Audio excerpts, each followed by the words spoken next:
Right. Finally got this audio problem squared away, I think.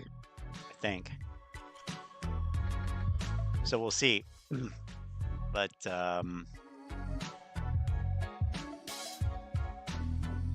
let's start here because I agree with Ron. It is pretty good. Pretty good thing here. So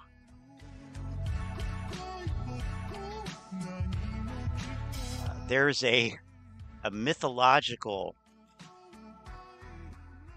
character named Icarus. And long story short, he had wings and he could fly, but the wings were made out of wax. They're made from wax. And this is Greek mythology. So he was transitioning from boyhood to manhood. He was coming of age, I guess you could say. And well, this is where the phrase such and such flew too close to the sun came from. And I've always loved that notion and idea. So he flew too close to the sun and his wings melted, and that was it. And he plunged into the sea and he never made it from boyhood to manhood. And so, why am I mentioning this? Well, funny you should ask. We'll get there. We'll get there with Morant's rants. But I think Morant's, I mean, no, he probably didn't. He probably did not have his Icarus moment. But we can we can hope and dream, right?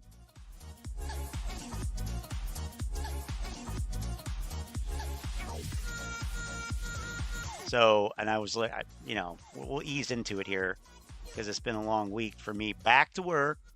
But here's the Ortex guy, right? And so if this shit is just so ridiculous. Like, if you need any more reason to speculate that this guy is legitimately a shill, legitimately a shill.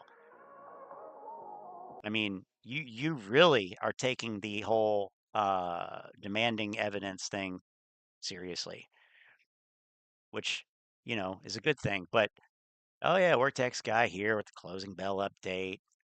Short interest, shares and loan, days to cover going back up on AMC. Great.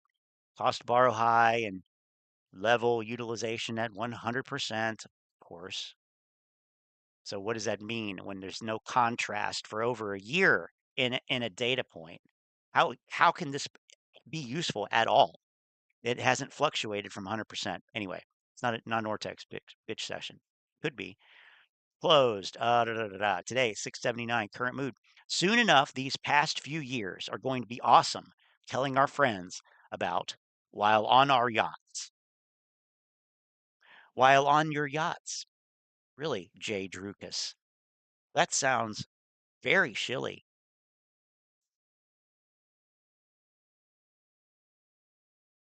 Anyone have any ideas on how we got our first they, wait a minute, are bringing the cost to borrow down? Is it through the FTD cycles? Yeah, that's it.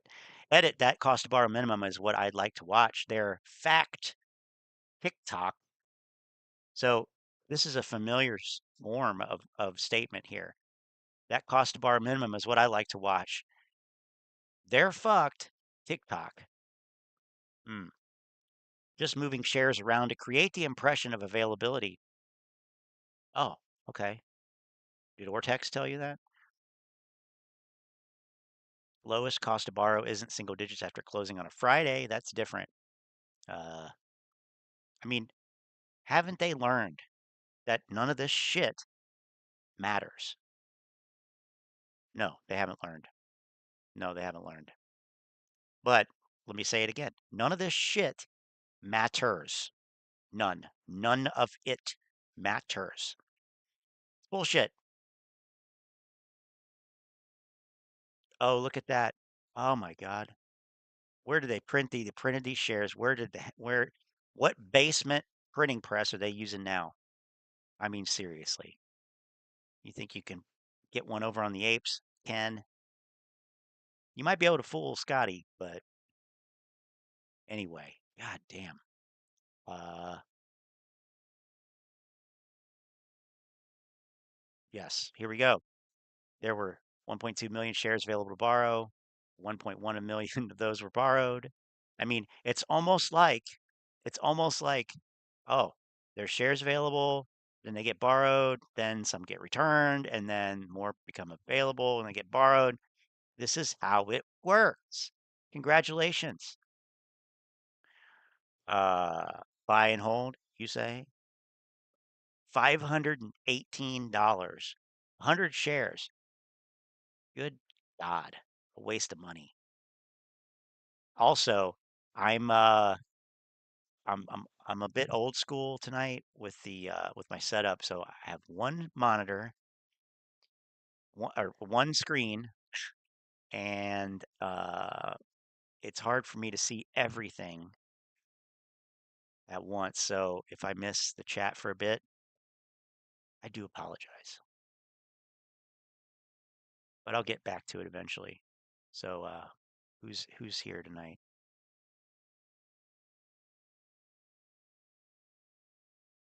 Lynn got a message reminding herself that she's a channel mod and have powers. You should use those powers. Um, Icarus ignored his dad. Yes, Daedalus. Daedalus. He was warned to no avail. Word on the street is that Scott is an undertaker. I am the undertaker. Costco hot dogs. Hmm. I've never actually had food from Costco, so what are the shopped popcorn picks? Pet Rock Miner. Let me pull those out here. That was a Manuel find, of course. What isn't? So this is funny. How should I do this here? Well, whatever. I don't care. Let's do it let's fuck it. We'll do it live. Um, so whoops. So we got this one. Short the stock. Yeah. And then we got this one here. Random Ape, Subway. I went to Subway today to get my buy one, get one free sub, and this was on the chip rack. Sandwich artist said Subway partners with AMC theaters to sell popcorn, and AMC would be selling Subway cookies at AMC theaters. Is this true? I don't think so. So this is from Twitter today. Those are the two that I have seen. And the Subway one, he deleted it. Oh, okay. All right, Lynn. We'll see you whenever you get back. Um, I'm glad Morantz is instrumental in low food prices. Well, he's not doing so. I mean, with the inflationary theme, he needs to do a better job. So they lose money on the hot dogs. Is that like IKEA? Does IKEA lose money on the Swedish meatballs? I don't know. Um, Salad. Yeah, it's time for some salads, bro. Uh-oh, Lynn is going to be on a rampage tonight. I can't wait. Sandwich artist. Yes. Another fan, another Jared fan. Okay. Anyway, let's see here.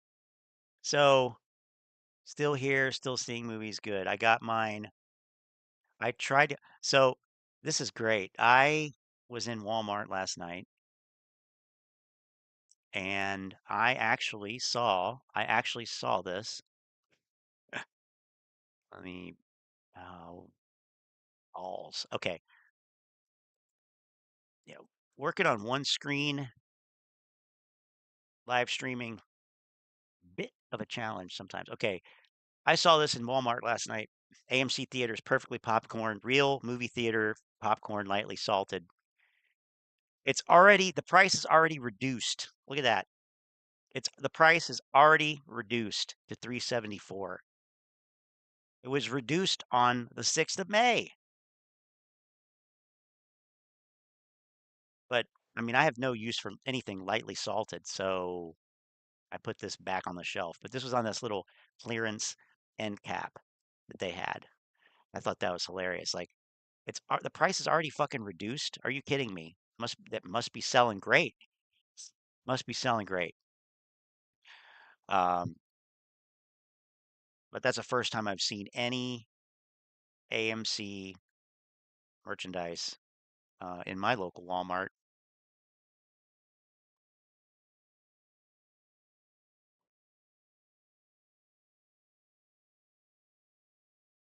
Not good for anyone. Maybe, well, if we get any visitors in here tonight, let's kick it off here with our good old buddy, Donnie George. Donnie who? Donnie who? I did have an audio hiccup earlier, and so the levels might be It's weird. not financial advice, not legal advice for entertainment, educational purposes only. Anything I say is my opinion. Please don't make any decision based on anything I say in these videos. That being said, hit the like button, subscribe button, all the YouTube algorithm stuff, so you get the videos I put them out. So you don't think I see me analyzing that data. But Every day, the day they release us is false. I'm gonna get some false narrative of the market, so we can make bad trading decisions. listen, There it is. What we're seeing in the market today with AMC has nothing to do with supply and demand, has nothing to do with the ebb and flow of the market. It is just criminality on another level. And it just shows me the desperation that these bad actors have in trying to get us to sell our shares. Like I said in a previous video, nobody is going to sell at these prices.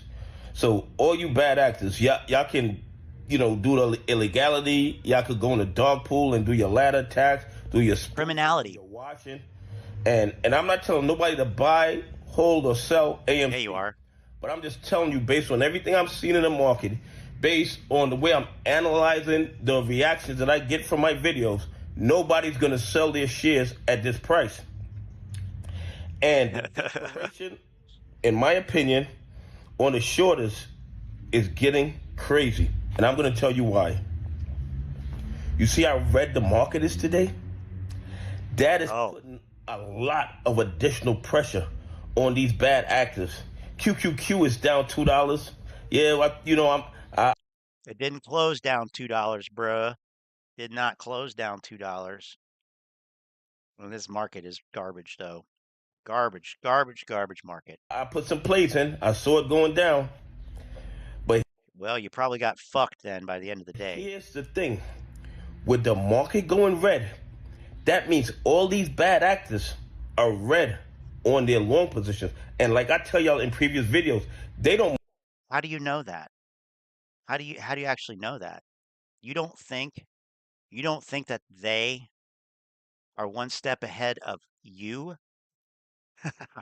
Please. Donnie, who are you?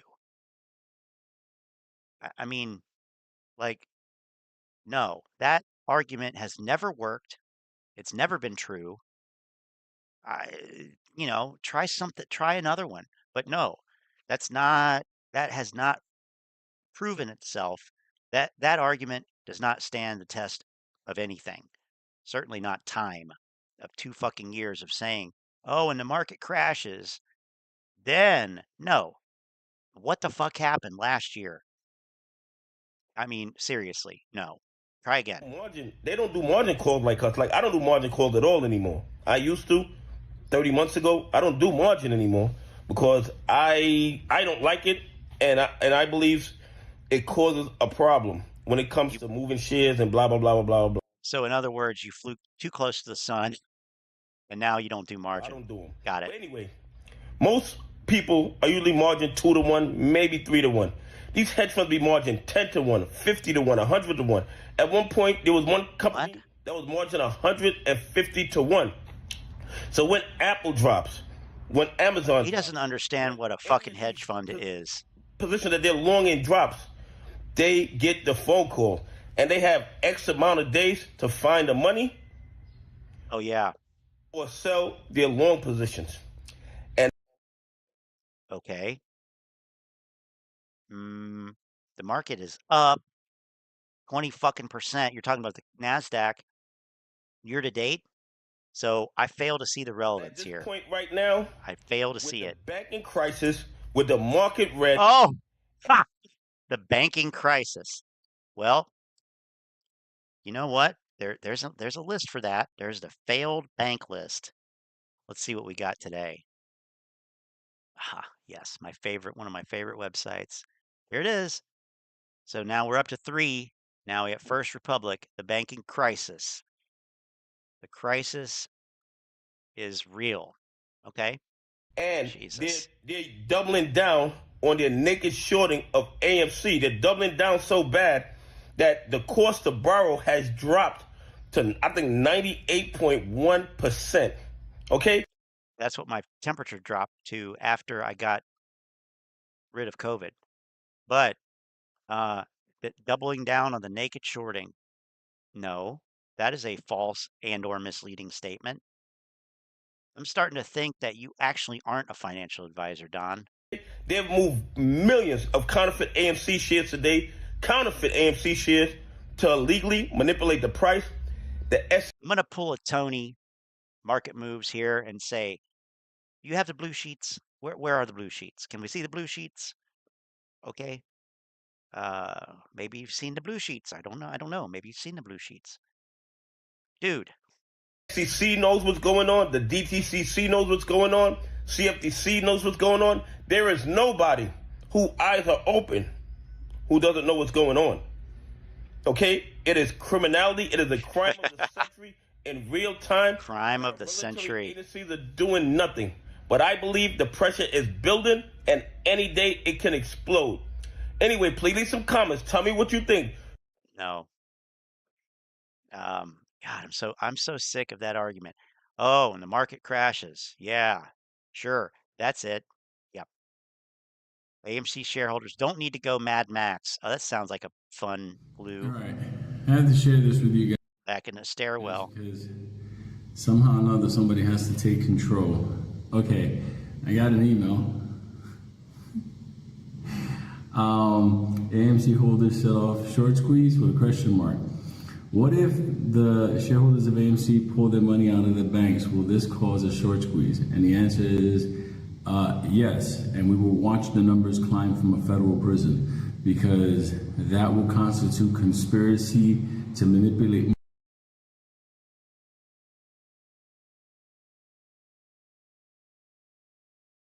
Is that what you're saying? Is that what you're saying? Or are you saying what are you saying? Huh? Markets and cause financial havoc. So the idea of 3.8 million shareholders causing bank runs in order to climb the stock of AMC is something we cannot get involved in because unless you want to have your life altered in all kinds of weird, mysterious ways, we don't have to do any of that stuff. As it stands right now, we stand a good chance without taking down the U.S. economy. There's no reason to do that. Just chill, motherfuckers. Don't do nothing crazy. Don't try to kidnap nobody. Don't touch popcorn sweaters. Just stay calm and everything will be okay, right? Don't resort to felony level shit. You can't kill Michael Myers! That's shit. So just You can't kill Michael Myers. Don't even try. okay? Yeah, I'm sure he is. He looks like a habitual Wi-Fi thief. So, okay, great, Lou. Don't go Mad Max on this. Okay. The AMC squeeze is coming. Bed Bath and Beyond was the sacrifice.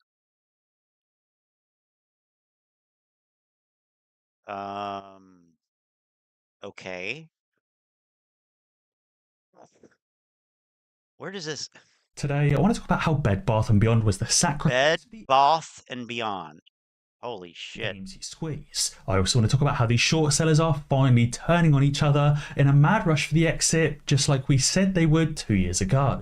So stay tuned and let's make some money. Now I want to dive straight in with the key information. So, not me fat. God, I can't stand this guy. Beyond has voluntarily filed for Chapter 11 bankruptcy as the sacrifice to show that DTCC holds more shares than actually exist. He says, right now we're currently watching a puzzle come together, but what other pieces are we still missing? He says, who is he here?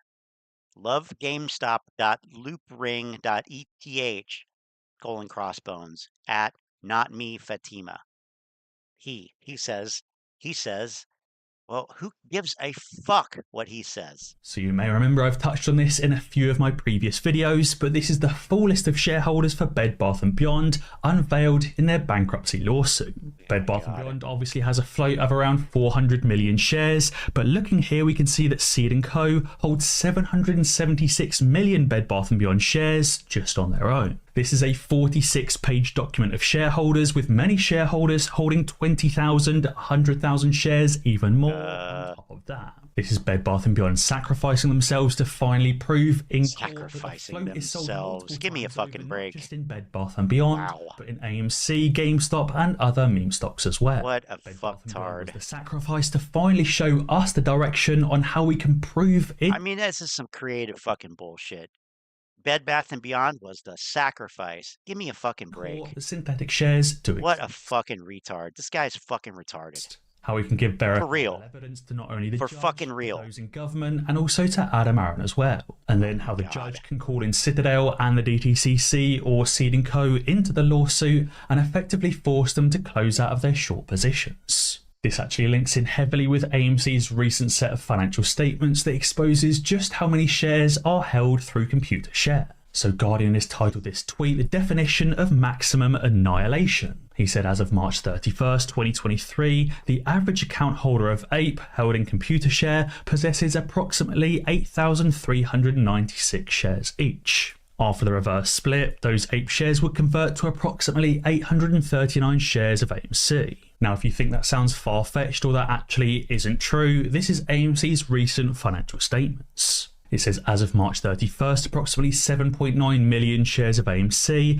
and 124 million shares of Ape were directly registered with our transfer agents by 16,779 AMC shareholders and 14,852 Ape shareholders. So that's an average Ape shareholder having DRS'd 8,396 shares each. Now, the reason why this is very important is because after the reverse split, the float will be 140 million shares. That float is held by 3.8 million individual investors, meaning that each investor holds on average just 37 shares if the float is simply sold one time over. So we're saying that if there's no synthetic shares, each shareholder holds only 37 shares. But this data from AMC's financial statements proves that each individual Ape shareholder pre-split holds 8,396 shares and post-split holds 839 shares. Again, that's just more data to prove that the AMC float is indeed sold multiple times over.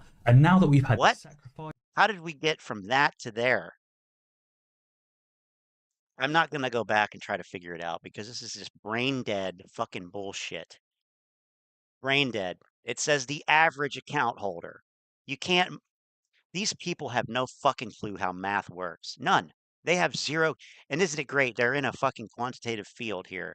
Welcome to finance where you don't need to understand numbers. I mean, give me a fucking break. How fucking stupid. They tried this shit with this goddamn share count in the summer of 2021, the Say Technologies vote, where they did this bullshit where they multiplied averages and shit and said, oh, look, there's 16 billion shares. No. And it says maximum anal, by the way, Tom. Doesn't say maximum, whatever the fuck you said, softening it, making it G-rated. Fuck you. It says maximum anal, as in up your ass. Fucking idiot. We know God fucking damn it. Expose it. It's all well and good using sample sizes to estimate how many times the AMC float has been sold over, but now we can obtain the real proof. We can and definitely should obtain the full list of AMC shareholders, this multiple page document that shows every single share held by every single investor. That's not how it works. What are you talking about? There is no... What the fuck? Oh, yes. Cameron Cropper owns 107,000 shares. I mean, what the hell is this? I mean... I think we need to force it upon the courts and upon the judge to ensure the judge obtains this documentation and finally proves in court once and for all how many shares of AMC there really is. And as Frank Nez has tweeted, it seems the short sellers are now... How many shares of AMC there really are? I cannot believe how fucking sloppy this English fuck is with his goddamn English. I'm a dumb American.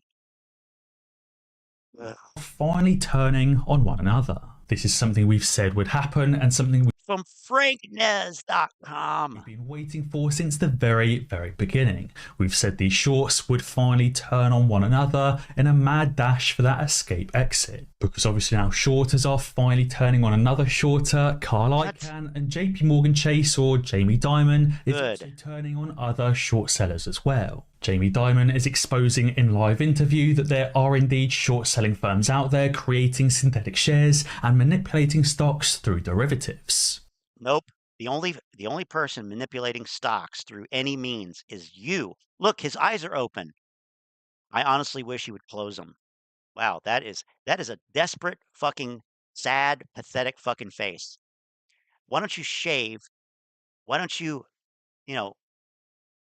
just close your eyes again? And short sellers are also exposing other short sellers in the name of Carl Icahn and ensuring that he is indeed investigated by those regulatory bodies. It seems these short sellers are now finally trying to pin the blame on one another and trying to escape their positions. And on top of that, it seems that somebody turned on Morgan Stanley because they've just agreed to pay a fine of $875,000 for providing inaccurate securities trading information. Blue sheet data. The blue sheets. Are we going to finally see the blue sheets for MMTLP? Now you may remember that blue sheet data is what's been requested for MMTLP, and coincidentally enough, Morgan Stanley have just been fined for providing false blue sheet data. This is from February 2014 through April 2017. Morgan Stanley submitted at least 869 inaccurate blue sheets. And that misrepresented information on at least 156,000 options transactions. It says here in one of the blue sheets submitted. Literally the pre-Robinhood trading era. Literally none of these people were in the market then. Can you believe that? 0% of these fucks even knew what the market was. But hey, yeah, this is a catalyst, let me tell you.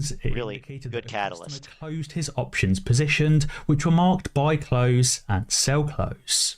But in fact, the transactions actually opened new or more options positions and should have been marked buy open. Should have waited for Robinhood to come on the scene. Basically, these customers were likely opening additional short positions, potentially over the size of the available float, but Morgan Stanley was marking them as if they were closing positions. This way, their clients could be seen to be having less options positions or less put options, when in fact they actually had more. It wouldn't surprise me if many hedge funds were doing the exact same thing with MTLP and with AMC, GameStop, and other stocks as well. Shut up. But again, Shut the fuck up. It seems like somebody else has also snitched on Morgan Stanley, as Morgan Stanley have now been caught out. So it seems all of these short sellers are starting to snitch on each other to try and ensure that they are the last. Okay, we get it. Morgan Stanley had also apparently determined that human error had actually caused those errors. They've misreported 6,305 option trades as closing transactions when they were actually adding to their put positions, and also misreported to the SEC 102,000 option trades again as closing transactions when they were actually adding to their put positions. Again, it's annoying that so far these firms are only being fined, but it is also good to see that these hedge funds are starting to snitch on each other. And speaking of snitching, a progressive libertarian is tweeting saying, I guess Roger Hamilton was too busy tweeting to notice that GNS overstated their 2021 revenues by 50%. He said, for all of retail's talk of rigged markets, this is the kind of stuff that should be unacceptable, both the bad numbers and a CEO blatantly lying on social media.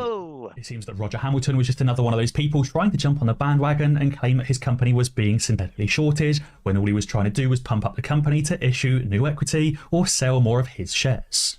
Well, isn't it good, then in retrospect, that Adam Aron did not get in bed with Roger Hamilton? Isn't it? Doesn't it seem to be, Who would want to be associated with that filth? And I'm talking about Hamilton here, but And speaking of goes those the in other way government, too. Senator Tammy Baldwin tweeted saying today, I met with Gary Gensler to demand that the SEC use the tools Congress gave it to better protect Main Street from Wall Street. She said big hedge funds that just care about short-term profits abuse our outdated rules to fire workers, gut companies, and leave communities devastated. No. She's clearly obviously hinting at short sellers trying to attack companies and effectively short and distort those companies to leave them devastated. This is more and more current senators or those running for Senate positions encouraging a further investigation into Gary Gensler and the SEC and into these hedge funds. But guys, be sure to let me know what you think. Maybe they should do some investigating into how the markets actually work. I mean, these people are brain fucking dead. Our Congress people are a fucking disgrace. Look at this lady. Look at her. Yeah. I'm sure that she knows what she's doing. Let me tell you. Wow, God, what a bunch of garbage. Okay.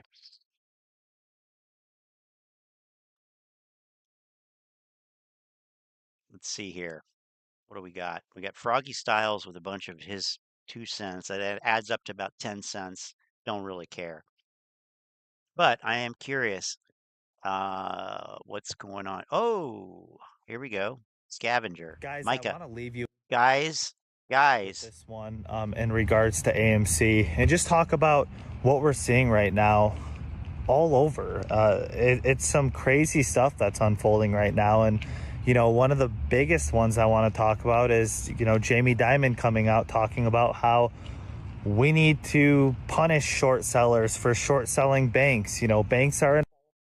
Fuck Jamie Dimon and fuck you.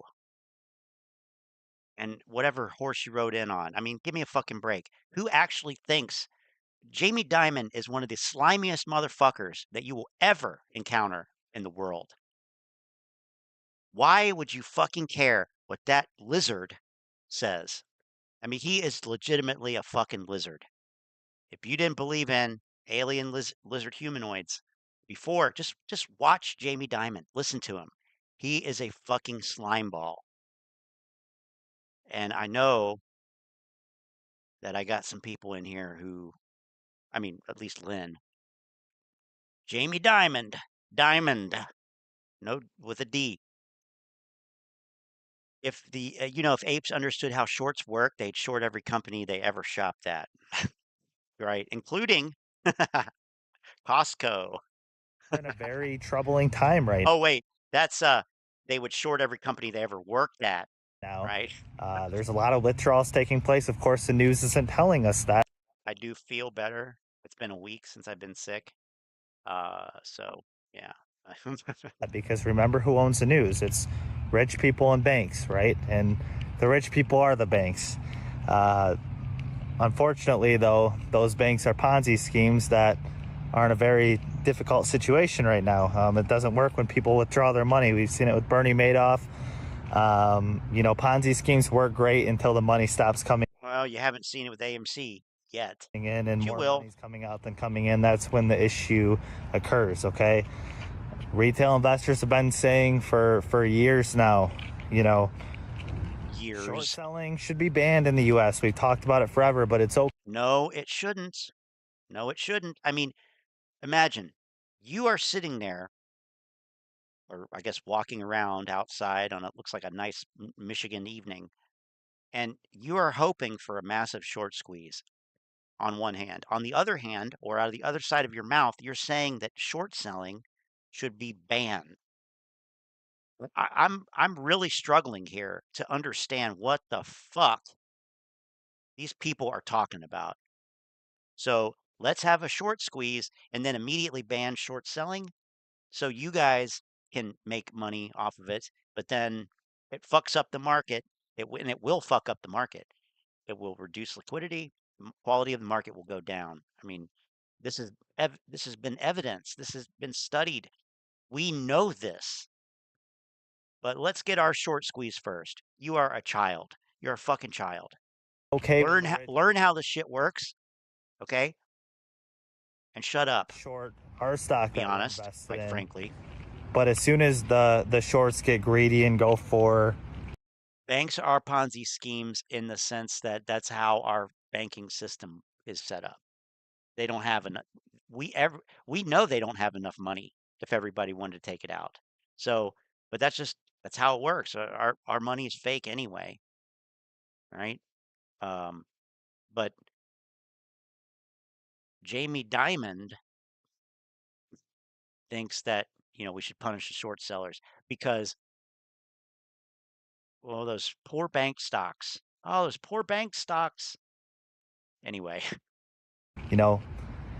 The banks that are in trouble, that starts affecting the rich people, the institutions, that's when it becomes a problem for them. And it just goes to show you guys that, they're going to tell you short selling's good, it balances out the market, but you kind of start to see the truth, right in front of your face when you see what? Oh, wow, yeah, short selling's not a good thing. Obviously, it's not a good thing if banks think it's going to run them to zero. That literally cannot happen. Have you thought this through? Have you thought it through? If that's the case, why is AMC not zero? Why is AMC not zero? Why is GameStop, Bed Bath & Beyond, Sundial, why are all these shit stock? Because these companies deserve to be zero, but they're not, because it's not how it works at all. Did GameStop go to zero when more than 100% of the float was shorted in January 2021? No, it didn't. And it would never go to zero from short selling. Read a book, learn some shit, and then come back and give your opinion. But until you actually learn, until you actually take the time to put something into your brain, you're just fucking bloviating about shit that you have no clue about. None.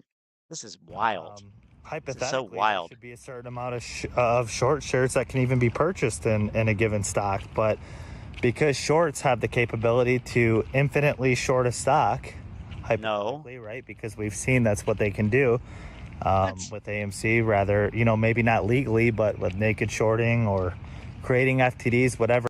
There is zero fucking evidence, porn stash, fucking. There is zero evidence for what you're talking about. He even admits it. He even will say, you know what, actually, there's no direct evidence, but I believe you're a fucking retard, and you look like a retard, and you sound like a retard. I mean, this is garbage. Whatever it may be, there's just kind of this pyramid of manipulation that takes place, and I stress it every time I'm. No, you know what there is? There is a bunch of people. There are a bunch of people and institutions out there who have more money than you do, and they can fuck with you, and that's what they're doing. Okay, that's it. That's all that's happening here. They are taking you for a ride, and you know who's doing it? Your buddy Jamie Dimon. Yeah, yeah. How much money has he made off your dumbass? I'll make a video, trying to help, not to try to deter someone from the way they think, but trying to help people who maybe aren't educated enough to understand. Oh my God. You don't have to trust management of any company you're invested in, but wow. I try to just make it make a broader picture of what's going on, in the big picture, and not what's just going on in one company, guys, because, there's a lot of stuff that hit the news today, regarding the DTCC leaking sensitive information. Oh my God. Shorting the hell out of stocks for years down to zero, robbing their market cap and robbing retail investors out of billions and billions of dollars. Now wanting to ban short selling because it's happening in their own stock. What the fuck? I hope people can see that the conspiracy theories, right? Conspiracy theories that retail investors have been talking about for a very long time are starting to come to life. No, they're not. They're not coming to life.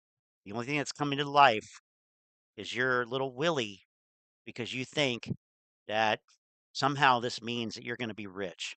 Well, let me be the first one to tell you, you will never be rich. You will never.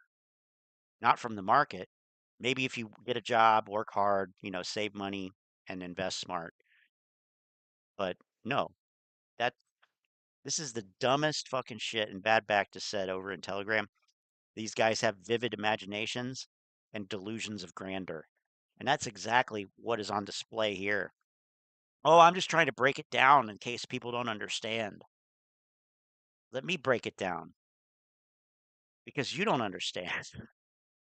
Banks don't short stocks to zero. It doesn't work like that. It does not work like that.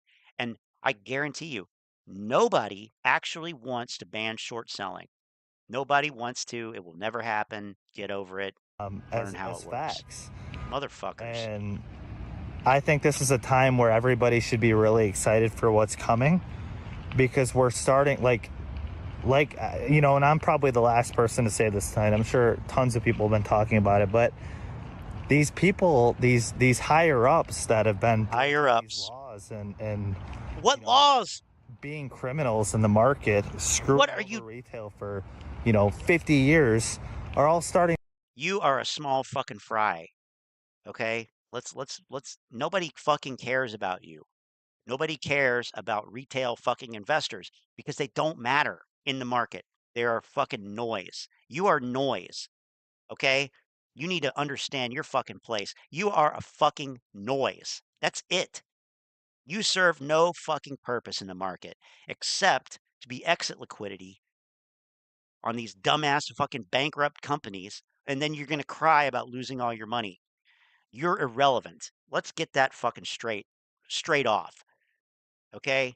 I don't care about a Reddit revolution, Charles Payne sucking your dick. You don't matter. Period. So now that we have that out of the way, you don't matter. You're a small fry, and you're going to get taken for a fucking ride. And that's what's happening.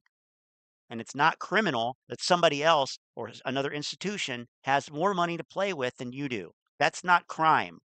That's the world. That's the way it fucking works. How childish can these people be? I mean, give me a fucking break. Give me an actual fucking break.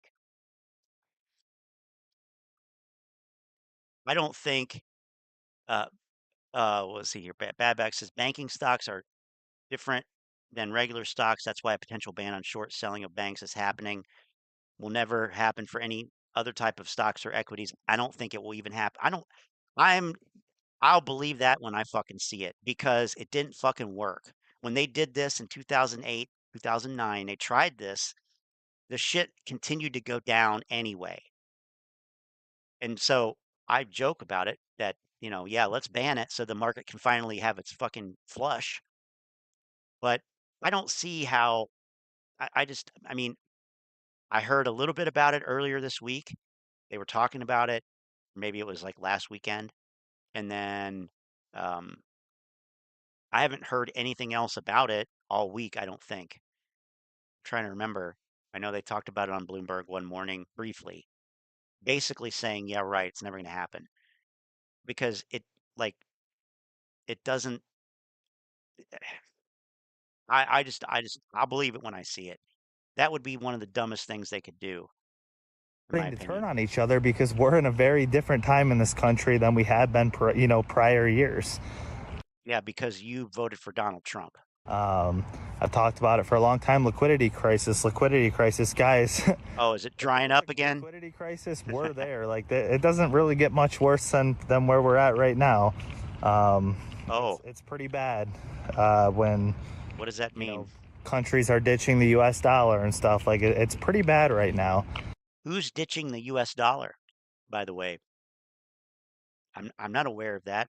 Oh, BRICS? Oh, BRICS, right. And I don't think people understand how bad it is yet. But typically the information we get, as people in this country, realistically, we should get it at the same time because the government are public servants. They work for us. But it's opposite right now, right? We get the information last, and you guys know how it goes. But pretty much all the conspiracy theories about AMC have come out to be true. No, as far as short selling, they've pretty much openly admitted that they criminally, they over short companies. They use. What does that mean? Over short? That is meaningless. That is nonsensical. There's no such thing as over shorting. What the fuck are you talking about? Over shorting? No. What does it say? What did your own Ortex shill say earlier today? What did he say?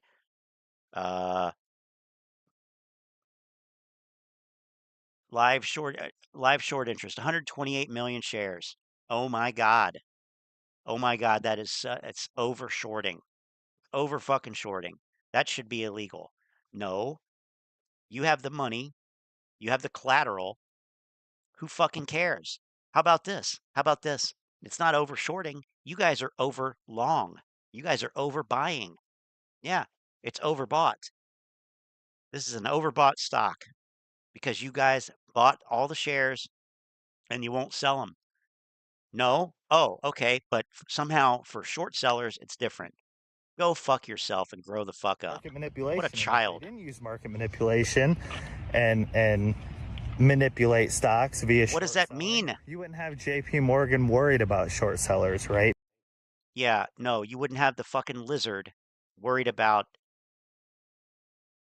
anything. This is retarded as fuck.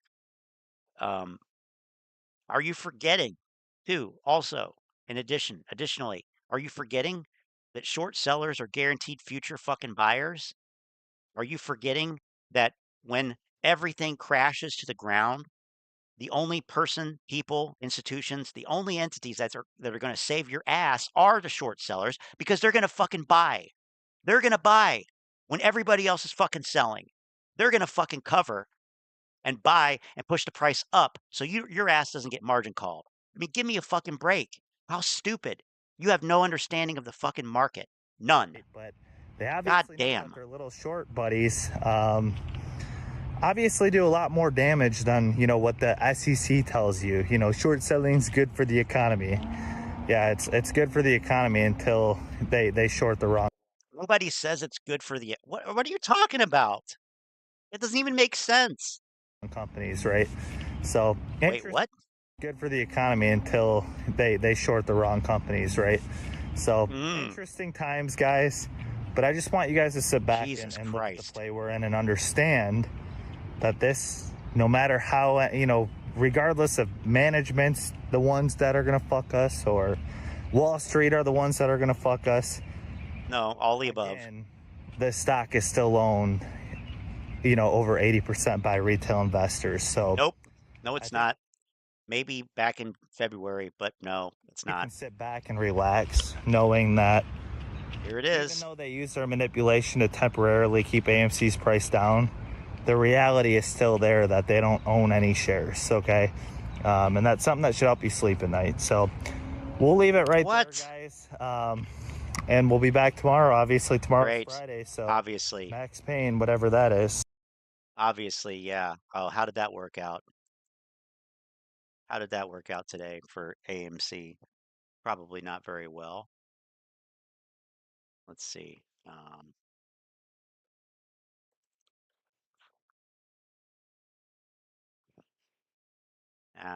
Maximum pain. $6. Oh, okay. What was the... Didn't it close over 6? No, 520. Oops. Yeah, combined was over 6.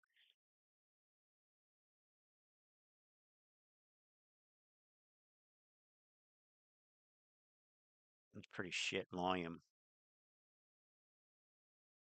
Yeah, maximum pain. That was really helpful. Now, I saw... Who was it that I saw? It was, oh, yeah, this fucking retard. I can't wait until, well, anyway. Oh my God. I'm not even gonna.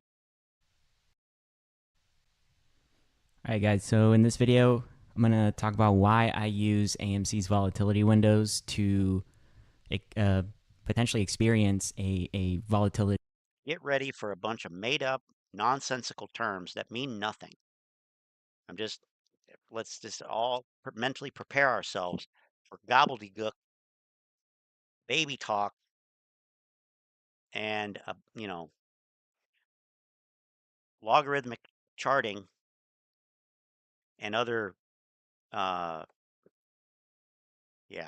other event. Nonsense. You know, it's a pretty simple thing to calculate, and as many of you know, the 62-day cycle has been something we've been tracking here for quite some time, ever since the channel started. So I just want to talk about why I believe this works, and yeah, why it's valid. So it's not valid. Are the volatility windows. They're 13 days long. Okay, and this is where we experience volume, heavy volume coming in. So this is an example of somebody who needs to get a fucking job. I mean, seriously, this guy, you know, he is trying so hard to convince us, me, anyone that this shit is right and that it has any meaning. Um, I I know that there are companies out there that would appreciate the diligence here. Now, if it were applied to something real, maybe. But I mean, this is what happens when you stare at a chart for hours upon hours a day and you got nothing. Because, yeah, why isn't it doing it? Why isn't it doing this again? I don't know. Well, they're printing money, aren't they? I mean, give me a break. This is the most ridiculous nonsense. But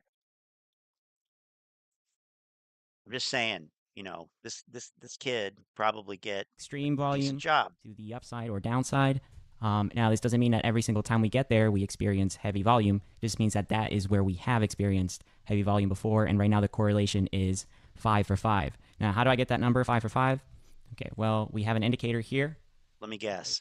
1, 2, 3, 4, 5. It measures the percent change over a set period of time. Okay, so this is an ROC indicator. And the parameters are set solid as a rock. Window. Okay, so bars compare 13 days. And we're looking at the entire chart here. So it's pretty clear that in the cycle, we wait 2 months. And this indicator is telling us that in that 13-day window, we experience right around a 70% to 100% on average increase in price. Okay, and you can see that here, no other zone has experienced that before. So all of these clock over that 75%.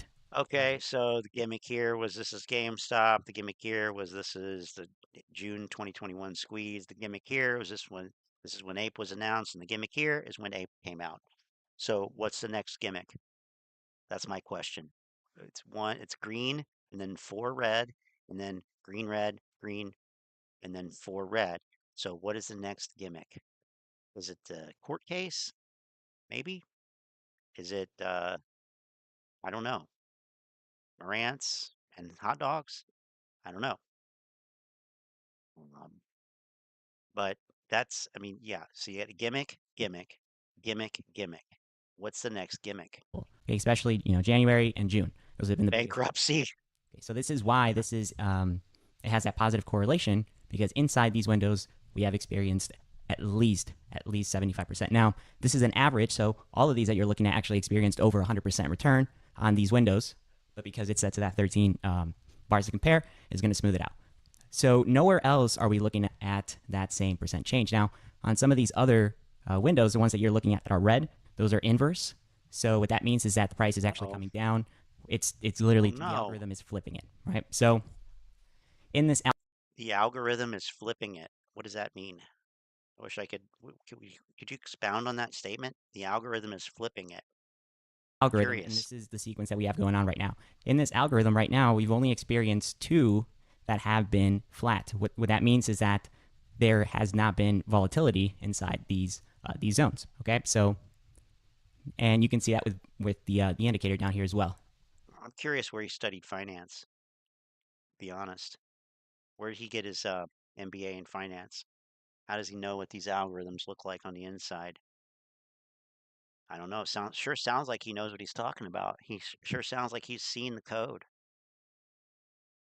The algorithm flipped it. That's a technical term. See? Yeah. So for these, there's volatility on all of them. 3. You can see it down here. Now, why does he sound like a cartoon character? With percent change, you can only go down 99%. You can go up, infinity. So that's not going to display the same way down here, but you can clearly see it on the charts. These are all pointing down. And something that I found interesting here. Are we at Disneyland? And why I've said over and over again that, in these periods where, not much happens on AMC, it really is just being patient and waiting for the next volatility zone. That's how I've treated this. Waiting for bankruptcy? The past 2 years. This drastic push down to the levels that we're currently trading at. I've been waiting and waiting and waiting, right? Because these volatility zones have shown that there is high correlation in this, the volume that we experience. Okay. So now that I kind of got that out of the way, explained it how I validate this and how it makes sense. You can clearly see it on the indicator. And there's Yeah, you can make anything make sense if you want to, if you try hard enough. This is proof of that. But I mean, Bbbyq's got a great point. All this knowledge and ability to predict algorithms and still down over 70%. Haven't been able to use any of this gobbledygook to make a profit. Yeah, and so we're just waiting till it gets down to these levels because, you know, the volatility is over 100%. Yeah, but the first thing that people should learn is that just because something happened a certain way in the past, that was a product of that time. That was a product of that environment, that landscape. Guess what? These landscapes back here, you think it's a coincidence or, well, they don't believe in that. You think there's any reason why this hasn't happened again ever afterwards? Because it hasn't, but oh yeah, it will though. Well, probably not, actually. I mean, it's curious. It's like, you know, this is the I'll borrow Eric Muath's phrasing on this. This is the impulsive move. This is the event. It's a one and done event. And if you miss this, you're just chasing something that will never happen. Because every time these subsequent spikes are lower and lower and lower and lower. And it will take years for something like this to happen again. Years, plural, if the company is even still around. Of course, now you have these massive overhead supply zones here too. And right in this area, basically from the bottom of these reds to the top of these greens, anything above that is overhead supply. And because we know the apes are not selling, they don't want to, they won't sell, that overhead supply will remain for years. So it'll take a decade for all of that to get worked out. AMC ain't gonna be around that long. So basically you're fucked. That's what I'm trying to say. many other tools you can use to Ain't gonna validate this. happen. This is just one of many. Now, the correlation here that I've been looking at, this is where it gets interesting, guys. So, Oh, this is where it gets interesting. watch this. Starting in January, that was the biggest point of interest. We call it the volatility window that we've had. You can see that on this 13-day average, we peaked at around 800%.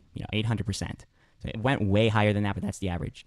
Okay, so from that point on, this is where we're going to start the correlation here. So the correlation is one positive cycle. Yep, one gimmick. Inverse. We're going to call this inverse, even if they're just sideways. We have another positive one, and then we have another gimmick. Inverse. Four Okay, inverse so 1, gimmicks. 0, 1, 0, 0, 0, 0. What do we have going on right here? 1, 0, 1, 0, 0, 0, 0. Yeah, the first thing that you should learn, and I never completed my thought, was, or actually I did, but yeah, this means nothing. This is correlation versus causation, my friend. Welcome to Logic 101. You obviously did not take a philosophy course in college. Otherwise, you would know that you got nothing here. You got a big old fat nothing burger. By the way, also, what about this other green one back here at the beginning? Oh, let's just forget about that. Fuck that. No, because it doesn't fit in the pattern. This is the human brain trying to find patterns where they don't exist and validating them. This is some of the worst equivocation I've ever heard, by the way. This is some, oh my God, this is terrible.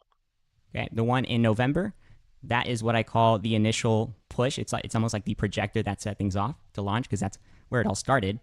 But the first and the largest volatility window here in percent change was the one in January. So starting from there, in this cycle, that seems to be the one that is following right now, the sequence. So we have the same thing. It's bizarre. Like January all over again.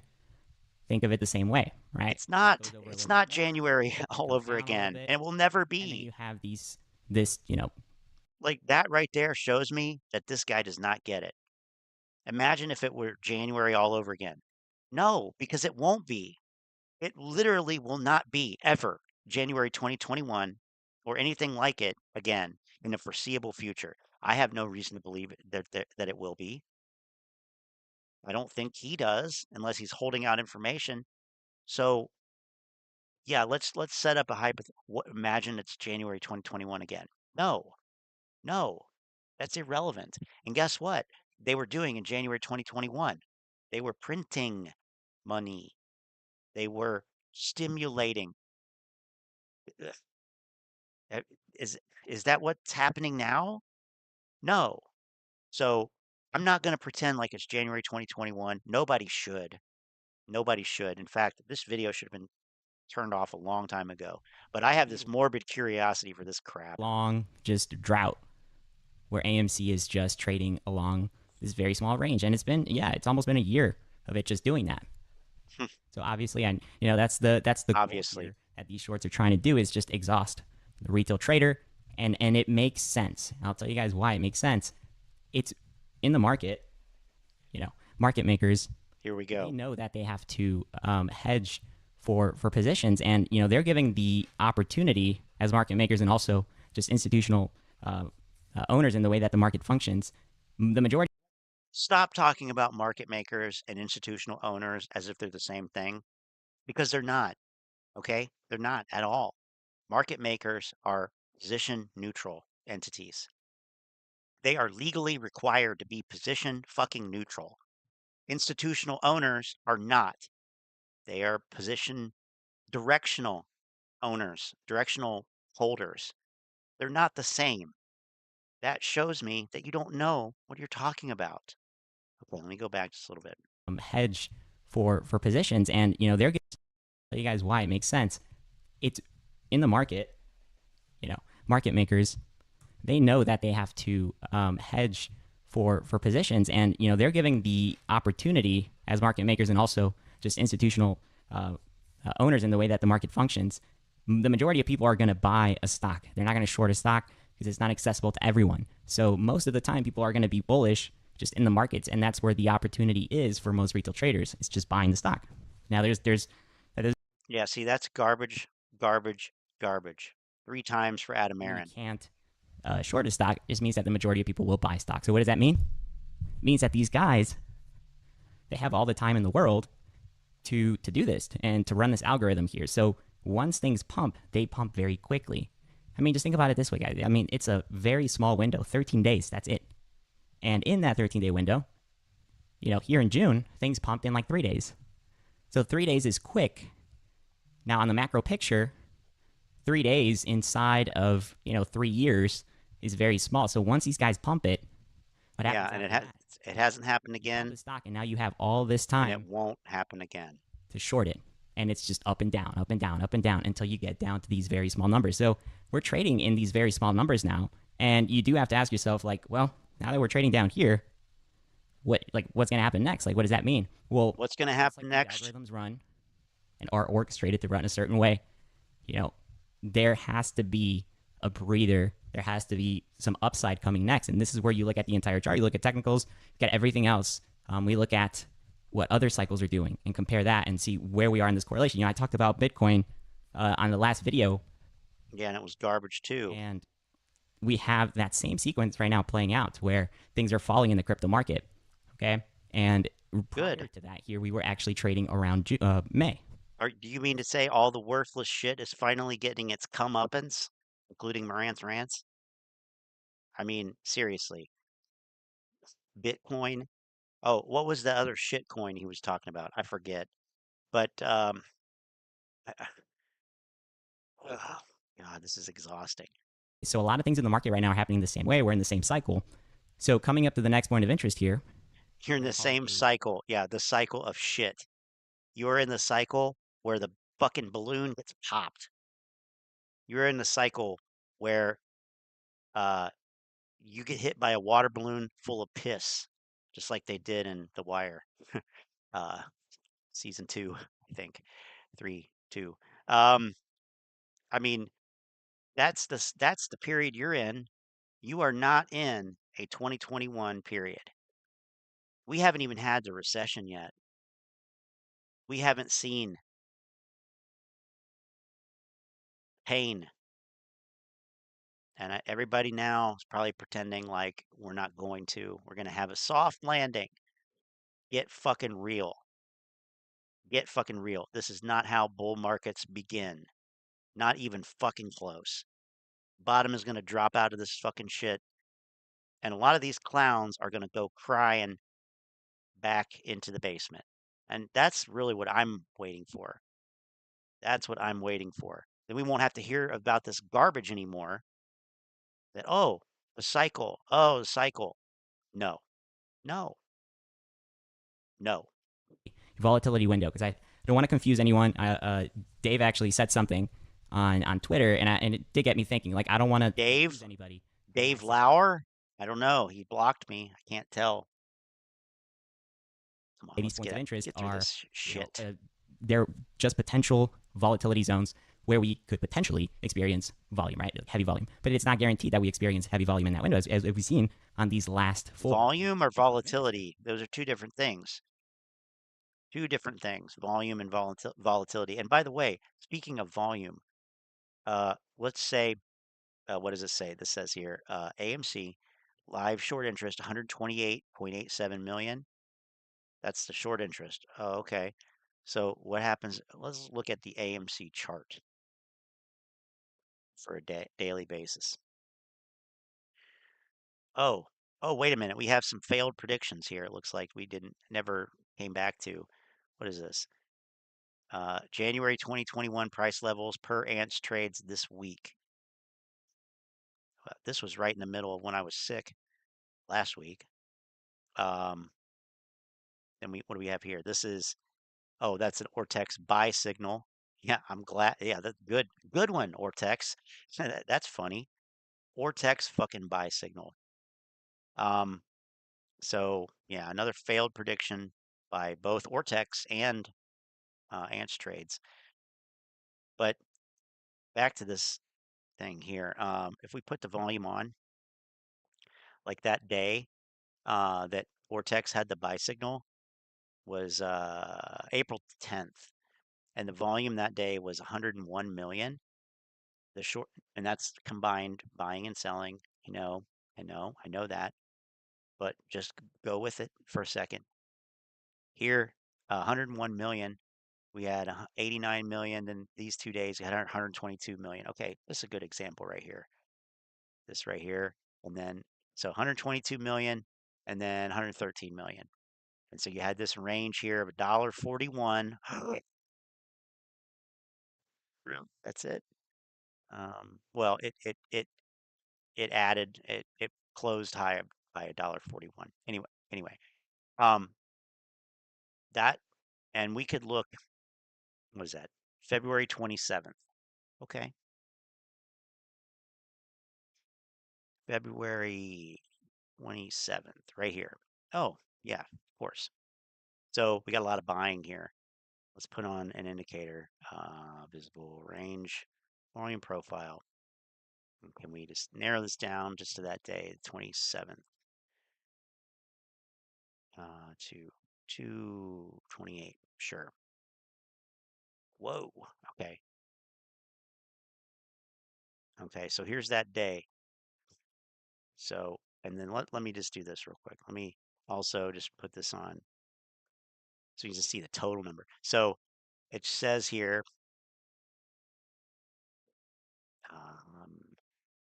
we want the values. Oh, let's try that. Can we see? God, that's so hard to see. But basically, it says 52 million of down volume, 64 million of up volume. So that's about 60 million worth of buying, 60 million shares worth of buying that day, roughly. I'm just, this is rough ape math here. So out of that day, and I don't know why I'm on 2-hour candles, and I have cats. Hey, hey. I had 2 cats getting into it here. So 60 million of buying on that day. Okay. 60 million, well, so about half of what would be required. So here it is. Here's the 27th of, where is it? 27th Right here. No, right here. Where in the fuck? All right. 2023. Yeah, duh. No. Yeah. Where is it? There. No. There it is. Okay, here's the days in question. So the total volume was 122 million. About half of that was buying, roughly, more than half maybe. Half of that was buying. Okay. The short interest total is 128 million. Let's say that the shorts all decide to cover Monday and Tuesday of next week. They're going to close all the short positions. 60 million on one day, 60 million on the next day. Guess what you have? Guess what you have to look forward to? Oh, yeah. Oh, the price might be up here. This is half. This is half of what, you know, this is 60 million of buying right here. You need two of those. Sure. Yeah, you might get to $10. What I'm saying is this thing is done. It's dead.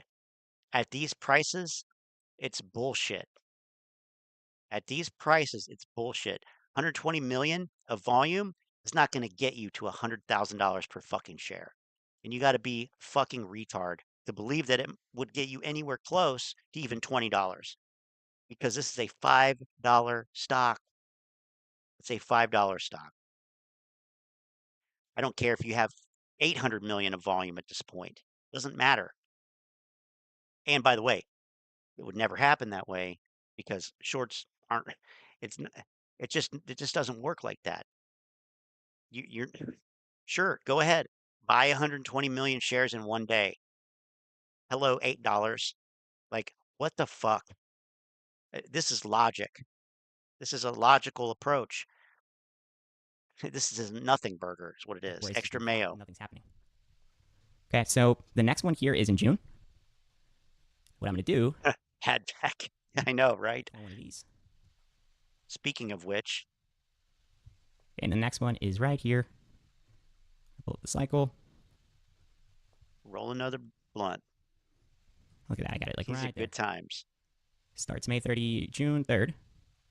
God. Extends all the way up to June 23rd. Well, look at this. Now, do I? What is this? Like this? No. Not how it works. I've said this before, and I think that even though you play the same cycle, you have to look at it from a different ratio. So things don't happen and go up the same way as we've experienced. Okay? Let me take some of these away.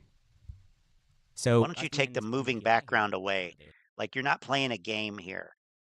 Why do you need a moving background? Unless you need something to keep the monkey's attention while you fill their heads with this garbage. I mean, seriously.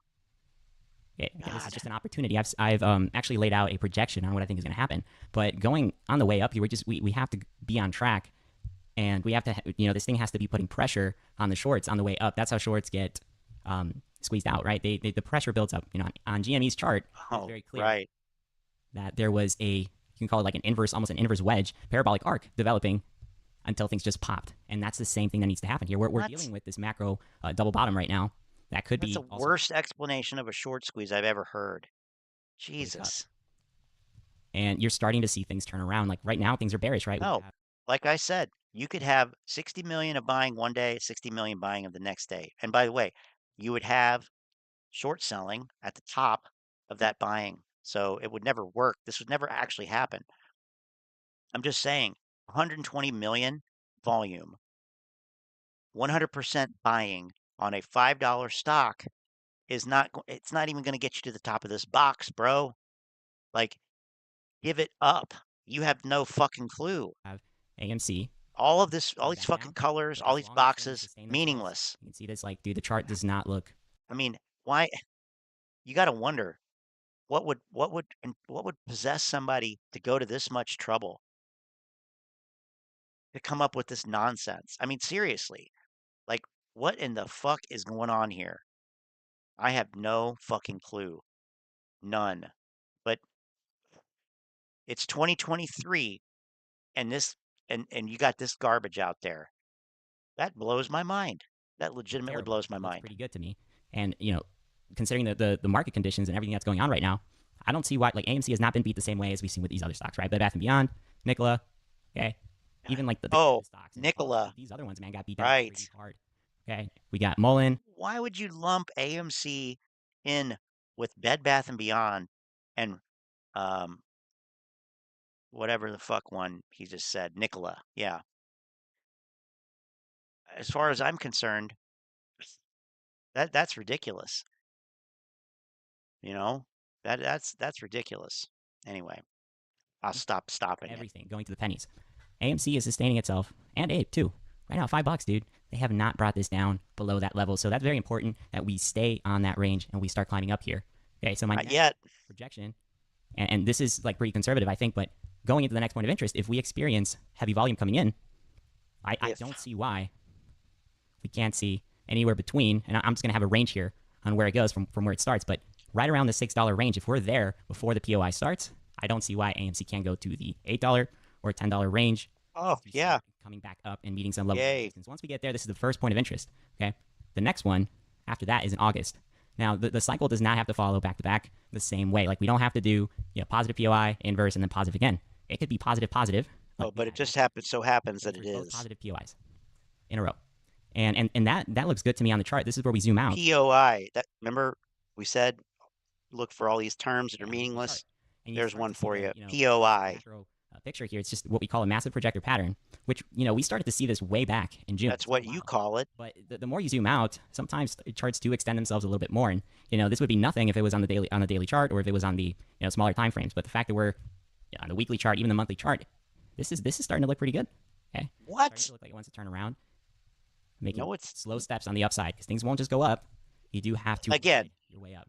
Just like you can deceive yourself and tell yourself that this is starting to look good. You're just an idiot. You are a fucking moron. You are wasting your time with some bullshit. We came up, we came down, traded sideways, and then we rode our way up. We rode our way up there. Same thing right here. We're at a double bottom. We got to ride our way up first, and then start climbing back up, right? And then double bottom, and everything, and double bottom until it crashes through the fucking floor. I can't listen to this clown anymore. What a fucking clown. That is some garbage. That's got to be some of the worst fucking shit analysis I have ever heard. Ever. Get a fucking job. Get a job. Put your skills to use. I mean, because that is some bullshit. Okay. I need a dose of Donnie. This is not financial advice, not legal advice, for entertainment, educational purposes only. Anything I say is my opinion. Please don't make any financial decision based on anything I say in these videos. That being said, hit the like button, subscribe button, all that YouTube algorithm stuff, so you get the videos I put them out. See what I'm thinking, see my last night data. But like I tell you all every day, the day they release us is false. Meant to give false narrative to markets. We can make bad trading decisions. Listen, I was told. No, I would never listen to you. I would never listen to a fucking word that you ever fucking said. Brain dead fuck. A buddy of mine. Listen, I know what I'm talking about. No, and you don't. We were discussing the implications of this play lasting so long. The implications of the SEC not protecting retail investors and pension funds by allowing the bad act. Who cares about pension funds? Since when do individual investors give a fuck about pension funds? Oh, justice for the pension funds. Smoke screening. Engaged in criminality every single day for the last 30 months. And you know what came up in this conversation? What? Criminality? That we have learned so much over the past. Oh my God. That if AMC was allowed to squeeze in June of 2021, had it closed in June of 2021, a lot of people would have made their money. Some might have jumped out, or some might have stayed in the play. Some might have stayed in the. Guess what? You did squeeze in June of 2021. You actually did. But I don't think what he said here came to pass. In other words, most people did not get out of the play, quote unquote play. What are you talking about? If it had been allowed to squeeze in 2021. Okay. Sure. And kept investing, thinking that the stock market wasn't corrupt. And they might have lost all that money back. But here's the thing. Well, I stand corrected. That is pretty much what happened. Instead of giving us fish, they forced us to learn how to fish. Ooh, very biblical. AMC squeeze in 2021. It did. It would have been like them giving us fish, and we would have had no incentive to learn to fish. This is some narcissistic fucking bullshit. And some of my buddies who would never... You are not Jesus. You are not Peter. You are a nobody. Okay? Yeah, sure. You learned how to fish. Good. Great. That's awesome. I mean, really into the stock market prior to the buy button fiasco. The buy button fiasco. We have all learned to fish. We have learned how to negotiate these waters a lot better than we knew 30 months ago. No, absolutely not. I'm pushing back against that. You are the kind of fish. You are the fish, first of all. Donahue George and others are the fish. You are the fish. Make no mistake. You are the ones who bite on the fucking bait. Every time. Okay? I've been watching this shit for 2 years. You guys are the fish. You're the fish. You swim right into their net. You swim right up to the fucking fake ass bait, the fly, and you bite it and you get hooked. You're hooked. They got you. You are the fish, Donahue George. You're the fish. And because of that, we have all become better investors. We have learned how to fish in the stock market. We have learned how to recharge. We've No, you haven't. No. And no matter what the outcome of AMC, I'm going to push back against that too. You have one strategy. It's called buy and hold. This is the famous buy and hold strategy that Citadel's expertly coded algorithms, in all of their complexity, they were unable to combat buying and holding. You know, it's illogical. It makes no sense, but we have to just go with it. That's what Dave Lauer says, I guess. I don't know. But buy and hold, that is your strategy. That is the strategy. That's the beat the market maker strategy. So I don't know what you're talking about, different strategies. I don't want to hear any other strategies. Buy and hold, that's the way. Or GME, no matter what the outcome, we have learned to make money every day in the stock market because of the criminality. Of the bad actors and the SEC refusal to do their job.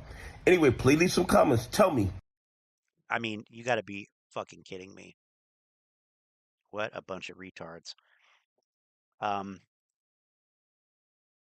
Okay, I want to shift gears here for a moment because Ron brought this up last night and I'm curious. I haven't listened to it yet, but we're going to switch gears to MMTLP, our good friends over at MMTLP. I got to channel my inner Tony, market move Tony. Let's see if I get a little help. Oops. Come on. Let's see if I can get a little help with that. What do you got for me, Tone? And, you know, if you don't understand the situation, it's better sometimes not to speak and just be proven a complete imbecile in the matter. Okay, so. Okay. Is that what you're saying? Is that what you're saying? Do I think that's the case? I don't know. I don't really think that's the case. I don't think that's the case. Okay, well, here we go. We'll find out if it is or not. So this is from a Twitter space from Avid Trader. This was a couple days ago. Actually, it was Tuesday, the 9th. And I was instructed to go to 2 minutes and 13 seconds. I got it at 2 minutes and 6 seconds. I'm just going to let it roll in. We'll just let it roll in, see what we got. I haven't listened to this yet, so hopefully, I mean, Ron usually doesn't steer us in the wrong direction. Okay, here we go. Maybe. Maybe. Why not? Okay, something's going on here. Let's try again. I did hear it earlier. I mean, yeah, okay, here we go. Okay, let me go back. Let's roll into 2 minutes and 13 seconds. Fuck. 2 minutes and 13 seconds. Well, 2 minutes and 1 minute and 59 seconds. Yesterday. So yeah, just give me like 5 minutes and we'll begin.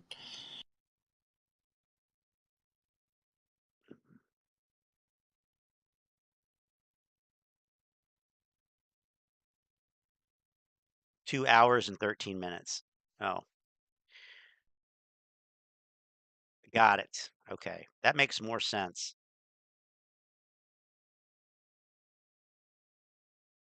Okay. Thanks, Ron. 2 hours and 13 minutes. 2 hours and 12:36. I think that's close enough. All right, let's try that. Come on. I guess it takes a second to queue up here. Oh my God.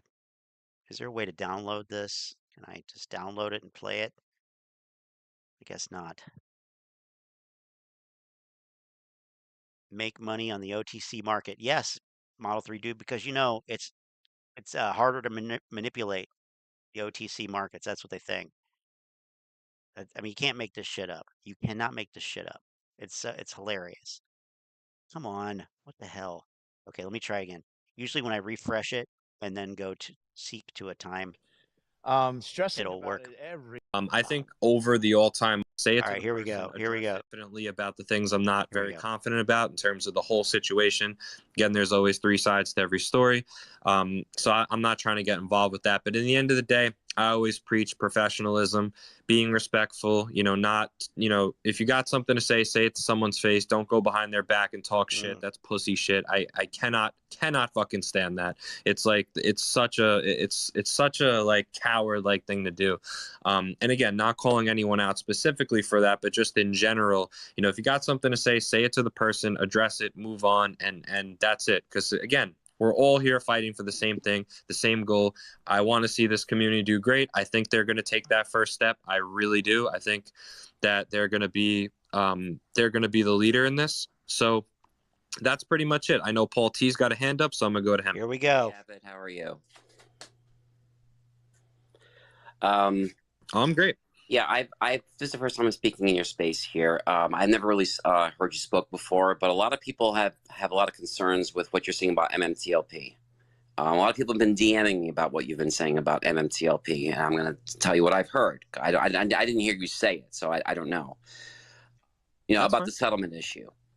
I don't know how much you're aware of MMTLP. I don't think you know a lot about it, but anyway, I can tell you right now, this guy is a smarmy little fuck. This guy is a smarmy, short little fucking bald guy. I can't stand this guy already. Holy shit. What a piece of shit. Remaining share. I don't think you know that much about MMTLP. Okay. Fuck you, Paul T. A fucking retard. Oh my God. All right. Maybe he's a little over 200 million. We might have at least 500, 750 million to. Guess what? John Berta is a fucking scammer. You got fucking scammed to fuck and back. Okay? He does look like Tobias Funke. The world's first analrapist. Right here. Even a billion. Fucking love Arrested Development. Oh my God, what a great show. What a great show. The original 2 seasons. Holy shit. He is probably a never nude. Short positions. How do you figure he probably blows himself? He probably blew himself too. A settlement is possible when there's not enough authorized shares to sell to the short positions. How do you figure? It's a great question. I would love to hear Pedro's input on this because this question was asked before. And someone commented as well. And I actually, my response was, it's a great question. I just believe, I honestly agree with what Pedro said. Do you have an input on that and why you feel so confident about the settlement? Well, see this. I'm often reluctant because I'm not involved, and I'm just giving my opinion. And I know in the past I've people get upset with me or upset in general because it's a very emotional thing. I get it. You guys have been trapped. It's unfair. It should have been a lot different. It should be a lot different.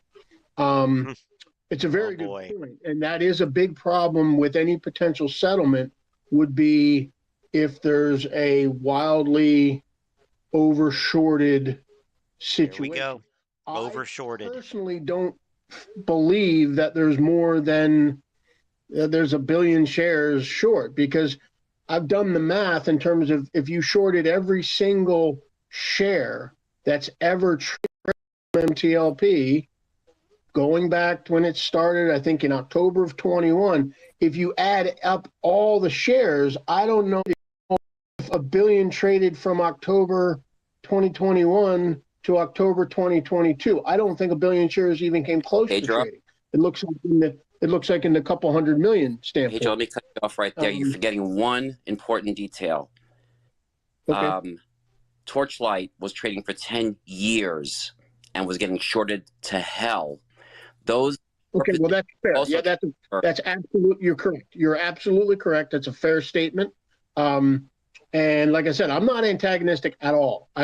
Trust me, I've been no bigger supporter of this than me. And I'm not involved.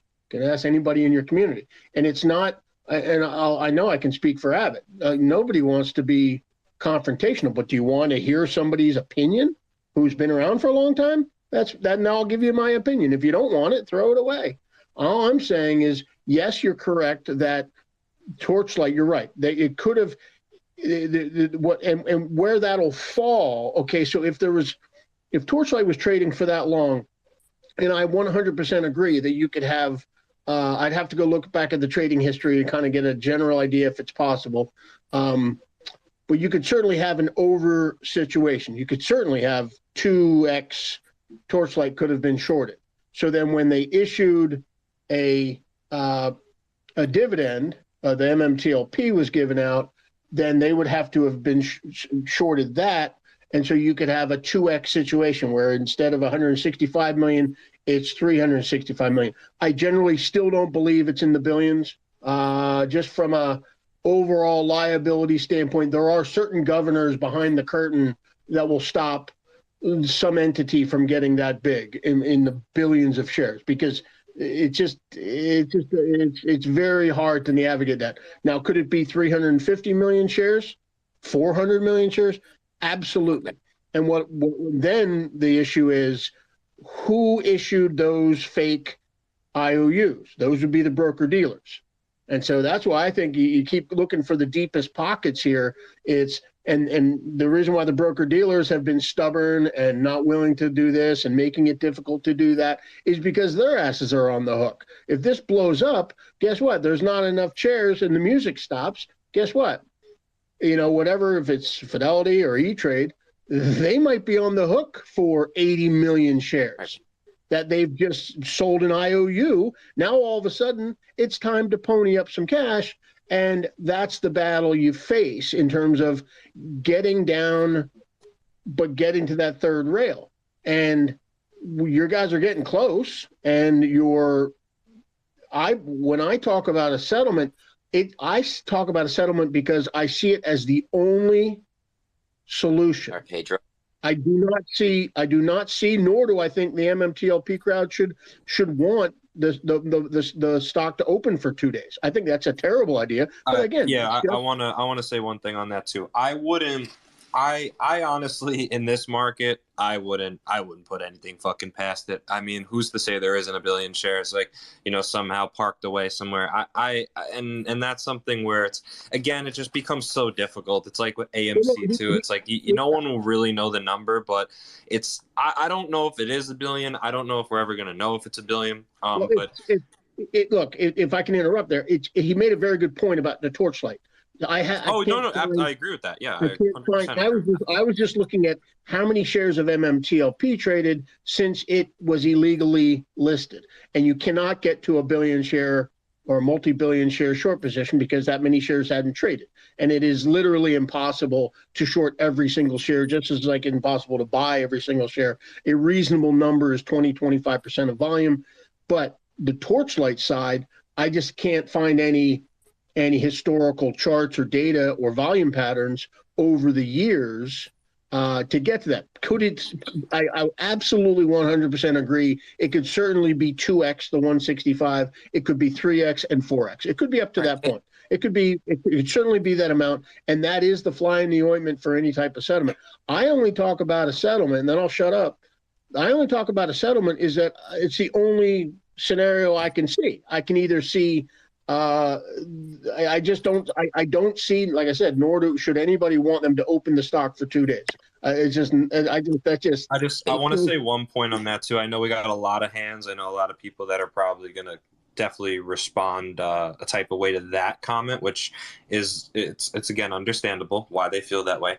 But I don't think that the reason why, and to piggyback on that one specific point, is if the scenario was like, okay, like this is what I hear a lot is like, okay, like we're going to get the 2 days back and shorts are just going to, it's going to be closeout only and all they can do is just buy back the stock. Like in that case, like I don't ever see a perfect like fantasy world trading like that happen to where it's just, yep, everyone's just going to completely cover and it's just going to be 2 all out massive ripping days and everyone gets paid. And it just, that doesn't, that in my reality alerter, whatever you want to call my realist alert, it just doesn't see that being a likable outcome. And even if it was, well, you're enabling the street to front run everything. You're basically saying, hey, here's 2 days of just all out madness. Let's get as many firms or institutions to locate shares that don't exist to create the same exact problem that we had before.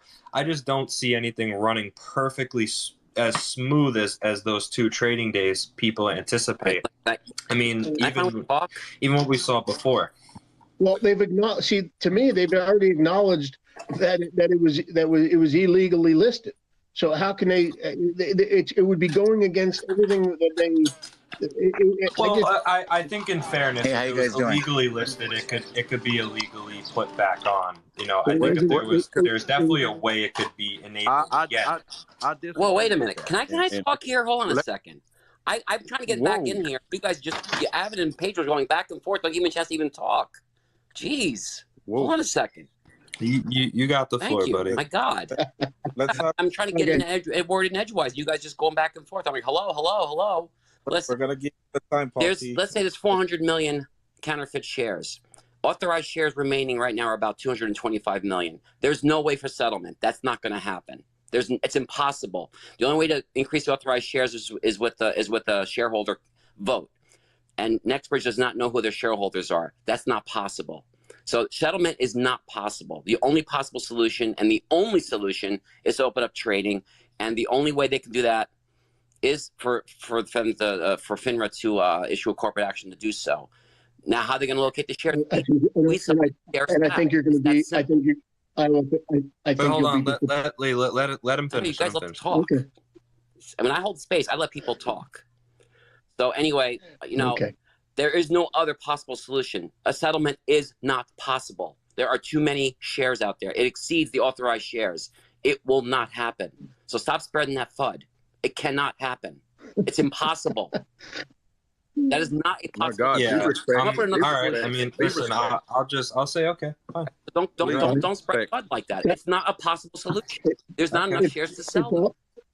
It's impossible for anyone to speak in certainties, and you're doing that. So I'm gonna just agree with you and say you're right. Sure, you have all the answers. I do more than you do. Yes, I do.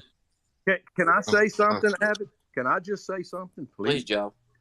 Okay. Paul, I'm not disrespecting you. Please let me talk. Okay, I understand what you're saying. All right, I come from law enforcement.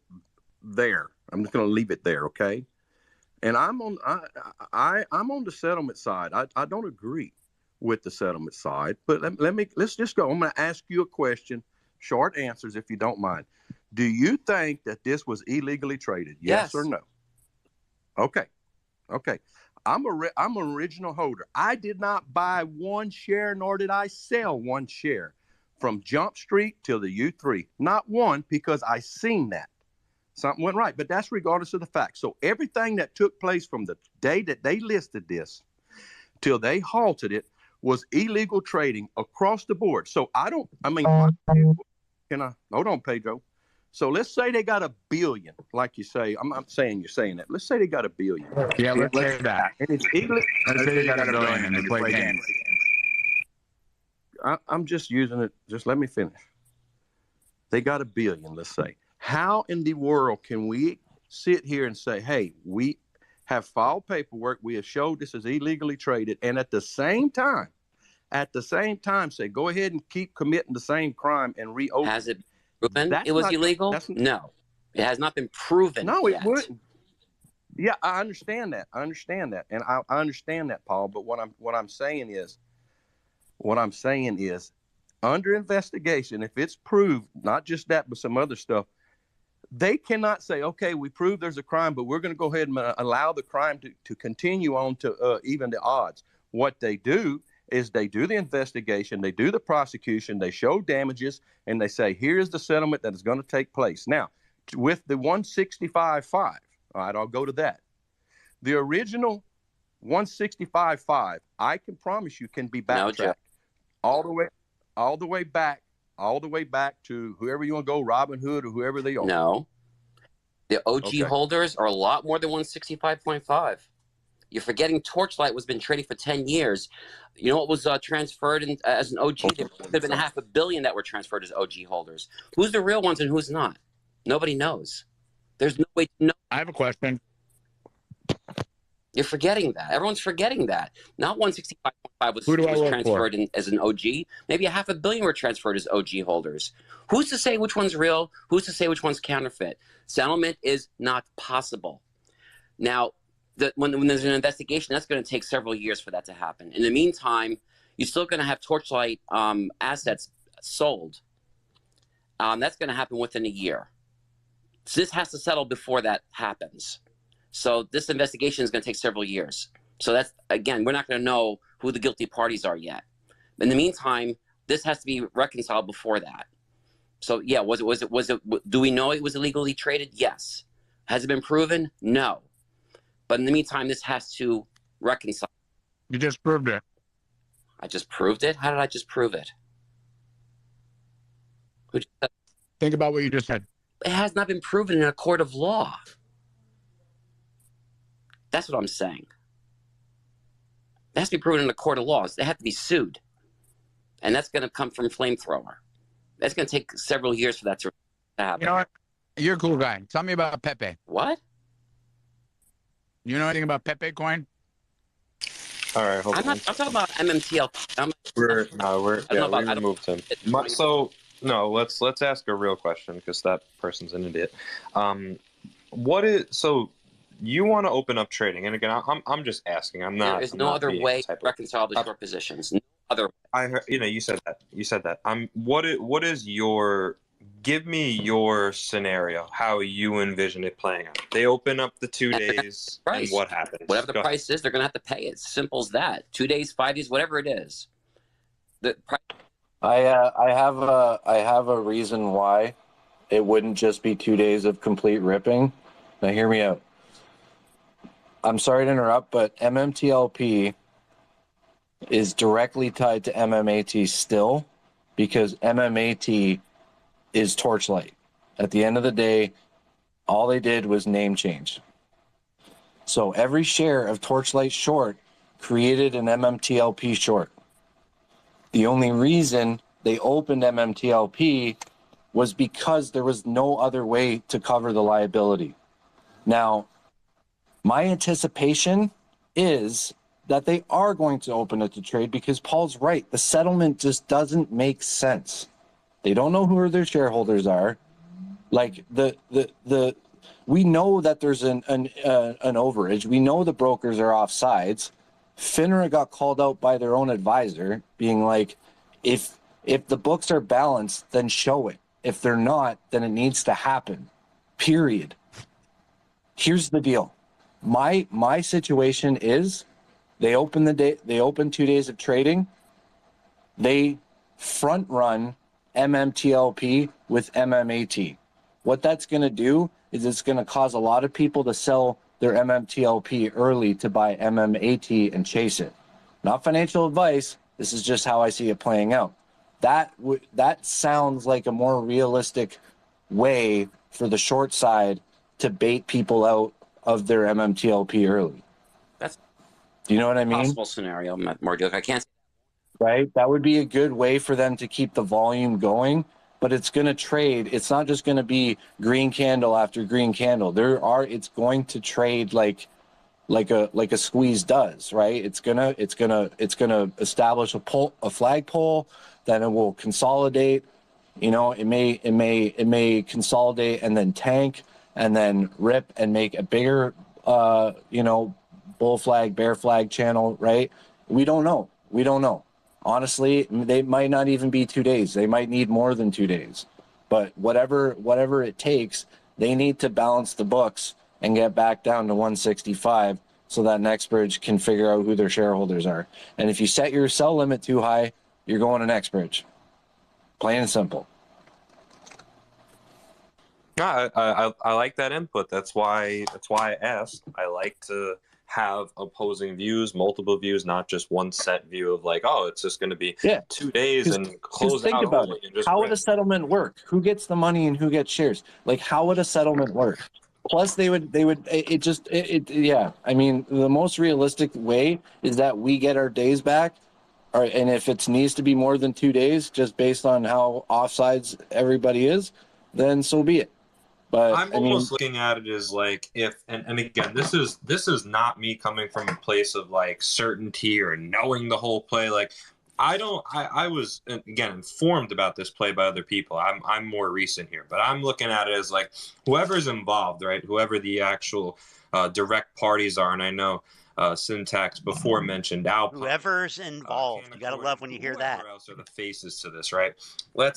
This is going to be an all-out slaughter. Like if that's the case, and you're saying it's going to front run, like whoever's involved here is going to be absolutely murked. Like there's no way around it if it's going to, run to that extent. So my whole thing is that even though it's not, legitimately proven on paper, I think everyone is aware of the situation behind the scenes. FINRA knows it. That's fucking stupid. What a dumb thing to say. We can't, even though it hasn't been proven, we all know behind the scenes what's going on. Fuck you. That is some of the dumbest shit I've ever heard. And you're gonna invest money based on that flimsy of a thesis? Please. And this shouldn't have happened, and that's what everyone in the community says. Like this should have never traded. So I think that's again maybe that's not proven. That's what everybody in the community says. Guess what? 65,000 people. That's what they say. 65,000 of these dumbass MMTLP fucks. They can all be wrong. 100%. Every one of them can be wrong. And I would argue that they are. Every one of them can be wrong. And you're just a bunch of dumb fucks. So, like, I fail to see that point. Everybody thinks that Who cares? You all could be wrong. It makes no difference. If you're wrong, you're wrong. And I happen to be of the opinion that these people are dead wrong. I kind of hope that they do. I know they will never do this. But if they did restart trading on this bullshit for 2 days, I would love to see it crash into negative numbers. Because, hey, this is what you guys wanted, right? You guys wanted it to trade for 2 days. Here's your 2 fucking days. Guess what? We're still going to take all 100% plus of your money. So be careful what you fucking wish for, Baldy. Hall. Proven on paper, it's certainly an unknown truth, right? And I think everyone's aware of that. So it's almost like, hey, like if we're gonna open up trading again, it's almost like, hey, like I don't know what evidence-based thinking actually is, but I'm just gonna pretend that I do. Give me a fucking break. Yes, it would crash so quickly, people would be dumping, and then we'd hear a whole other round bullshit. God, these people are so fucking retarded. We're almost like opening the door to like the worst case scenario. Like you get what I'm trying to like insinuate, basically. Like they know that they're writing their own death. Yeah, but there's trillions of dollars. There's trillions upon trillions of dollars in the market, and they can pay us. So Someone's going to have to agree on that. You know, Dude, some regulatory body is going to have to yeah. realize that. Avid, I just want to say this one last thing, and we'll go to hands. Berta's said for like the longest time now, he just got sick and tired of looking at the short interest reports. He said it was depressing. It was like he's like, I just stopped looking at them, and the thing is you look at what happened. Yeah, he just stopped looking at them, but he kept trading the fucking stock. Now he's crying about it being illegally issued. Give me a break. John Berta is a scammer, belongs in fucking 2020 with the pandemic. Crude and while you're there this time, get some fucking vowels in that oil name. fell off a cliff, hit negative 42 dollars a barrel at one point in April for the matter of like a day, maybe it was 48 hours.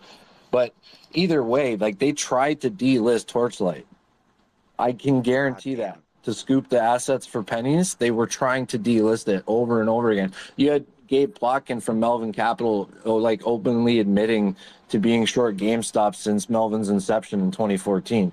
Like holding a short for like the better part of a decade. Like that's really screwed up. And honestly, that's really screwed up. Yeah, because you can't afford to do it, fucking loser. That's really screwed up. What? First of all, the notion that these clowns could say that anything is screwed up is just laughable. That is laughable. Number two, who fucking cares what anybody else's other fucking positions are? This is the kind of shit that you say when you're a fucking retard and you don't belong in the market and you're just waiting, biding your time until you get fucking flushed down fucking toilet. God, I can't stand this bullshit. These people are so fucking dumb. They have no clue. None. Surprised No if it clue. is at $1 billion shares short, considering all the counterfeits that were driven into it on top of trying to take it off the market. I think Berta's move to find a company to merge with was like the most galactic bear trap on planet Earth in the history of the market, in my personal opinion. You're taking an oil and gas ticker during a pandemic and then being like, well, you're a material science company now. You're gonna be a blue chip in the future, while trillions short interest carrying through. You know what I mean? So, not to downplay any other plays in the market, but I mean this is 2 words, dude. Extraordinary event. Like this is happened how many times in the history of the OTC markets in America? 3. This is the 3rd.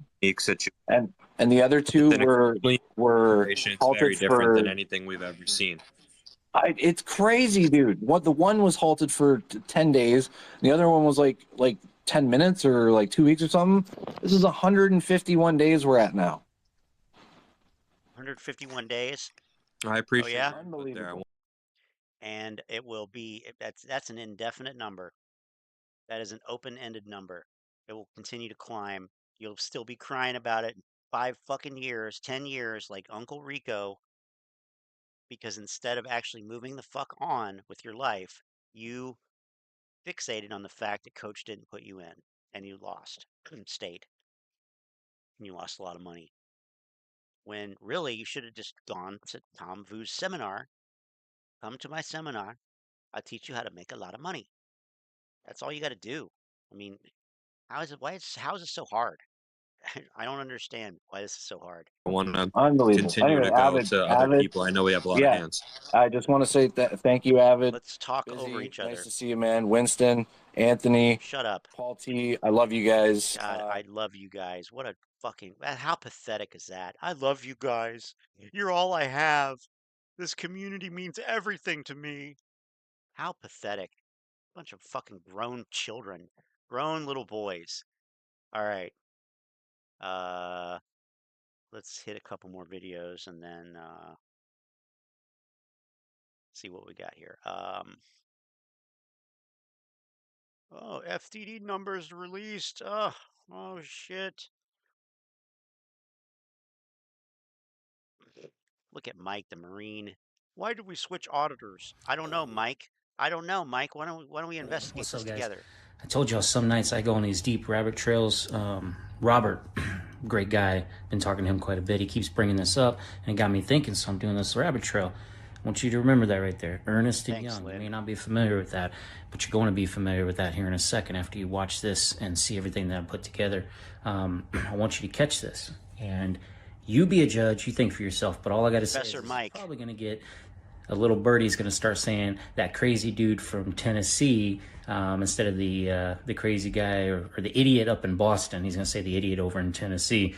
There is no conspiracies. There is no ghost and goblins under the rocks. But like, dude, when you get through seeing this about this, why would you hire this company in 2021? Think about that, especially what was going on at the time. I don't know, man. Look at the history. You're going to see here in a second. I'm looking forward to it. I do have a question for you, though. You know, why did you move away from HYMC accounting and move to Ernst & Young? Yeah, Ernst & Young. Just because they've been around for a long time, they were charging a lot more. Yeah. They were charging us about almost double what Ernst & Young was charging us. I really don't know. Well, the reason why I asked is because we've done a lot, the Dave community has done a lot of research on Ernst & Young, and just from a comfortability standpoint, it seems like they do a lot of nefarious kind of, fraudulent type of hooking of the books, let's just hope. What the fuck, Ernst & Young? Oh, yeah. Why would you go with Ernst & Because they do a lot of... What is this, some fucking, street corner hearsay about auditing firms? Like, what the fuck am I listening to? This is like fucking old ladies at the beauty shop on Saturday mornings getting their hair done, talking about, oh yeah, the Ernst & Young, oh boy, they're known for doing... What is this fucking bullshit? Oh my God. You know what I mean? It's not what I've seen. If they did, the government would put it on business. Hey, wouldn't you want to vet them before you brought them in? Because, I mean... It's one of the top four, it's one of the top accounting firms. What the fuck does this guy even know? They're one of the big four accounting firms. They've got four yes. They are, but that doesn't necessarily mean they're the best. You know, just because they're the top doesn't mean they're the best. When we separated... Can you imagine being Adam Aron having to put up with this nonsense garbage? I mean, I would have snapped at least once by this point. I would have been like, you know what? Where'd you get your MBA? Where's your degree in finance from? Oh, I didn't even finish high school. Yeah, get the fuck out of my face then, you uneducated fucking fool. Like, you're sitting here engaging with me, and this is what you bring up. Why did you go with one of the top 4 accounting firms for auditor? Are you fucking... What the fuck am I listening to? I mean, these people they've lost the plot. The plot is lost. It's gone. Nowhere to be found. Oh my God. You're right. And that's what I was thinking too. Again, they also had a settlement last year for I forget how many in the millions. Although... You show me a fucking accounting firm, you show me a financial firm that doesn't have settlements. Oh my God. Oh my God, they had a settlement. Who gave this fucking ape all this time to look up all these things? I don't know. God, crimes against humanity. A better... There were a lot of reasons for the change, but honestly, one firm is better than the other, and no firm is better than the other. They all do the same professional work. If they didn't, we'd have to get rid of them. Yeah. But again, maybe if we were charging with our own health, we probably saved about $4 million. Working with them. Working with them. Yeah. But I've been around business for 50 years, 40, 50 years. I haven't seen it on quick any books. I mean, it's all, if you were just to do a quick Google search, you'd be able to find. If you were to do a quick Google search, because that's what research means, do quick Google searches and pull up the top fucking results and just skim them. Don't even read the articles, just skim them. God, where did this guy get, I'm serious, where did he get his MBA? Where did he get his master's in accounting? Oh, all you got to do, I've been in business for 40, 50 years. I haven't seen that. Oh, all you got to do is do a quick Google search. Yeah, Google search this. Fucking retard. I mean, it's not, it doesn't take a rocket scientist to do a quick, just a couple taps. And I'm just saying, Have they been perfect? I doubt it. But do I think their record is any better or worse than any of the other big four firms? No, I don't. Yeah, I'd expect something to that degree. I'm gonna tell you guys right now, if you just go Google Ernst & Young and do what I just did, I spent the last hour and a half reading article after article highlighting key points. He spent an hour and a half reading articles. That blows my mind. Why would you waste that time? As wasted time you will never get back. You should have spent that time with your kids or your wife that you love, because you will never get the time that you wasted on this shit back. What a joke. You got to be fucking kidding me. The lawsuits, paying it off with insurance, illegal transactions, cooking the books. I mean, you saw it. 20 violations so far that people know of, and the violations have continued to happen. It's not like they just happen in one certain period of time. Yep, So more retroactive DD right here. Why would we Why would we? Well, guess what, Mike? Professor Mike, you didn't hire fucking anybody, okay? You are not part of the fucking we that matters. You're not an owner of AMC. You have no fucking say. None. You have no say, and you have done nothing to help the company. In fact, this harms the company. And if I were Adam Aron, I would fucking cease and desist your ass right into the fucking ground. You would be fucking destroyed. And I would tell you, if you talk about AMC again on your fucking shitty little channel, you're fucking obliterated. I mean, what the fuck? You gotta. This is so ridiculous. Bring this company in 2021. What was the purpose of that? What was the reason? Why are they there? To screw you over, clearly. Connected to other people. Clearly, it was to screw you out of your money that you deserved. I mean, let's be honest. That's what you're implying, right, Professor Mike? Within AMC. Motherfucker. You guys start digging, do some research, do some DD. Do some retroactive DD. Yep. I mean, these guys, 100 million penalty because their employees cheating on their ethics exams and misleading the investigation. The employees, and it's the largest penalty against an auditing firm. And this penalty, I mean, they're supposed to be trusted. They breached their trust. Guess what? Go look up the other three and see if you don't find the same exact fucking shit. I mean, this is the thing that these people have no clue about. They want to, oh, look what I found about this. Yeah? What else did you look up? What else did you read? What else did you look into? Well, nothing. So what are you comparing it to? You're comparing it to itself. Great. It's like, let's compare dick size with just me. Like, what? You have to compare it to something. You have to, okay, you don't like Ernst & Young. Okay, fine. Look up your fucking KPMG, KMPG, whatever it is. And you think you're not going to find the same stuff. Like, give me a fucking break. Like, these people are so green. They are so green. They have no fucking clue. This is insane. Entrusted the audit many nations' public companies. Check this out, guys. If you go dig deep on our board of directors, check Miss Paulus out. Look who she worked for. Look who she was a part of before she came to AMC. Oh my God. So when they went and vetted and they were going to choose a company, well, you already got somebody on your board that's highly connected to them. Might be a good reason that you go ahead and partner with them. I don't know. Oh. That's just something you can think about. That's pretty obvious. There's always connections, right? Somebody's connected to something. Professor Mike, if it's obvious, it's obviously wrong. Grease an elbow. I mean, you know the theory. We're all humans. But you never know. I mean, is it true? Is it not? They think they uncovered the crime of the century. Like, why would they you really hire do. This company? Why would you want to bring them on if they've had so many fraudulent cases and things against them and lawsuits? But I get it. If you have employees that are on cases and things. What is her name? But there's always connection. Partner with them. Her fucking name? I don't know.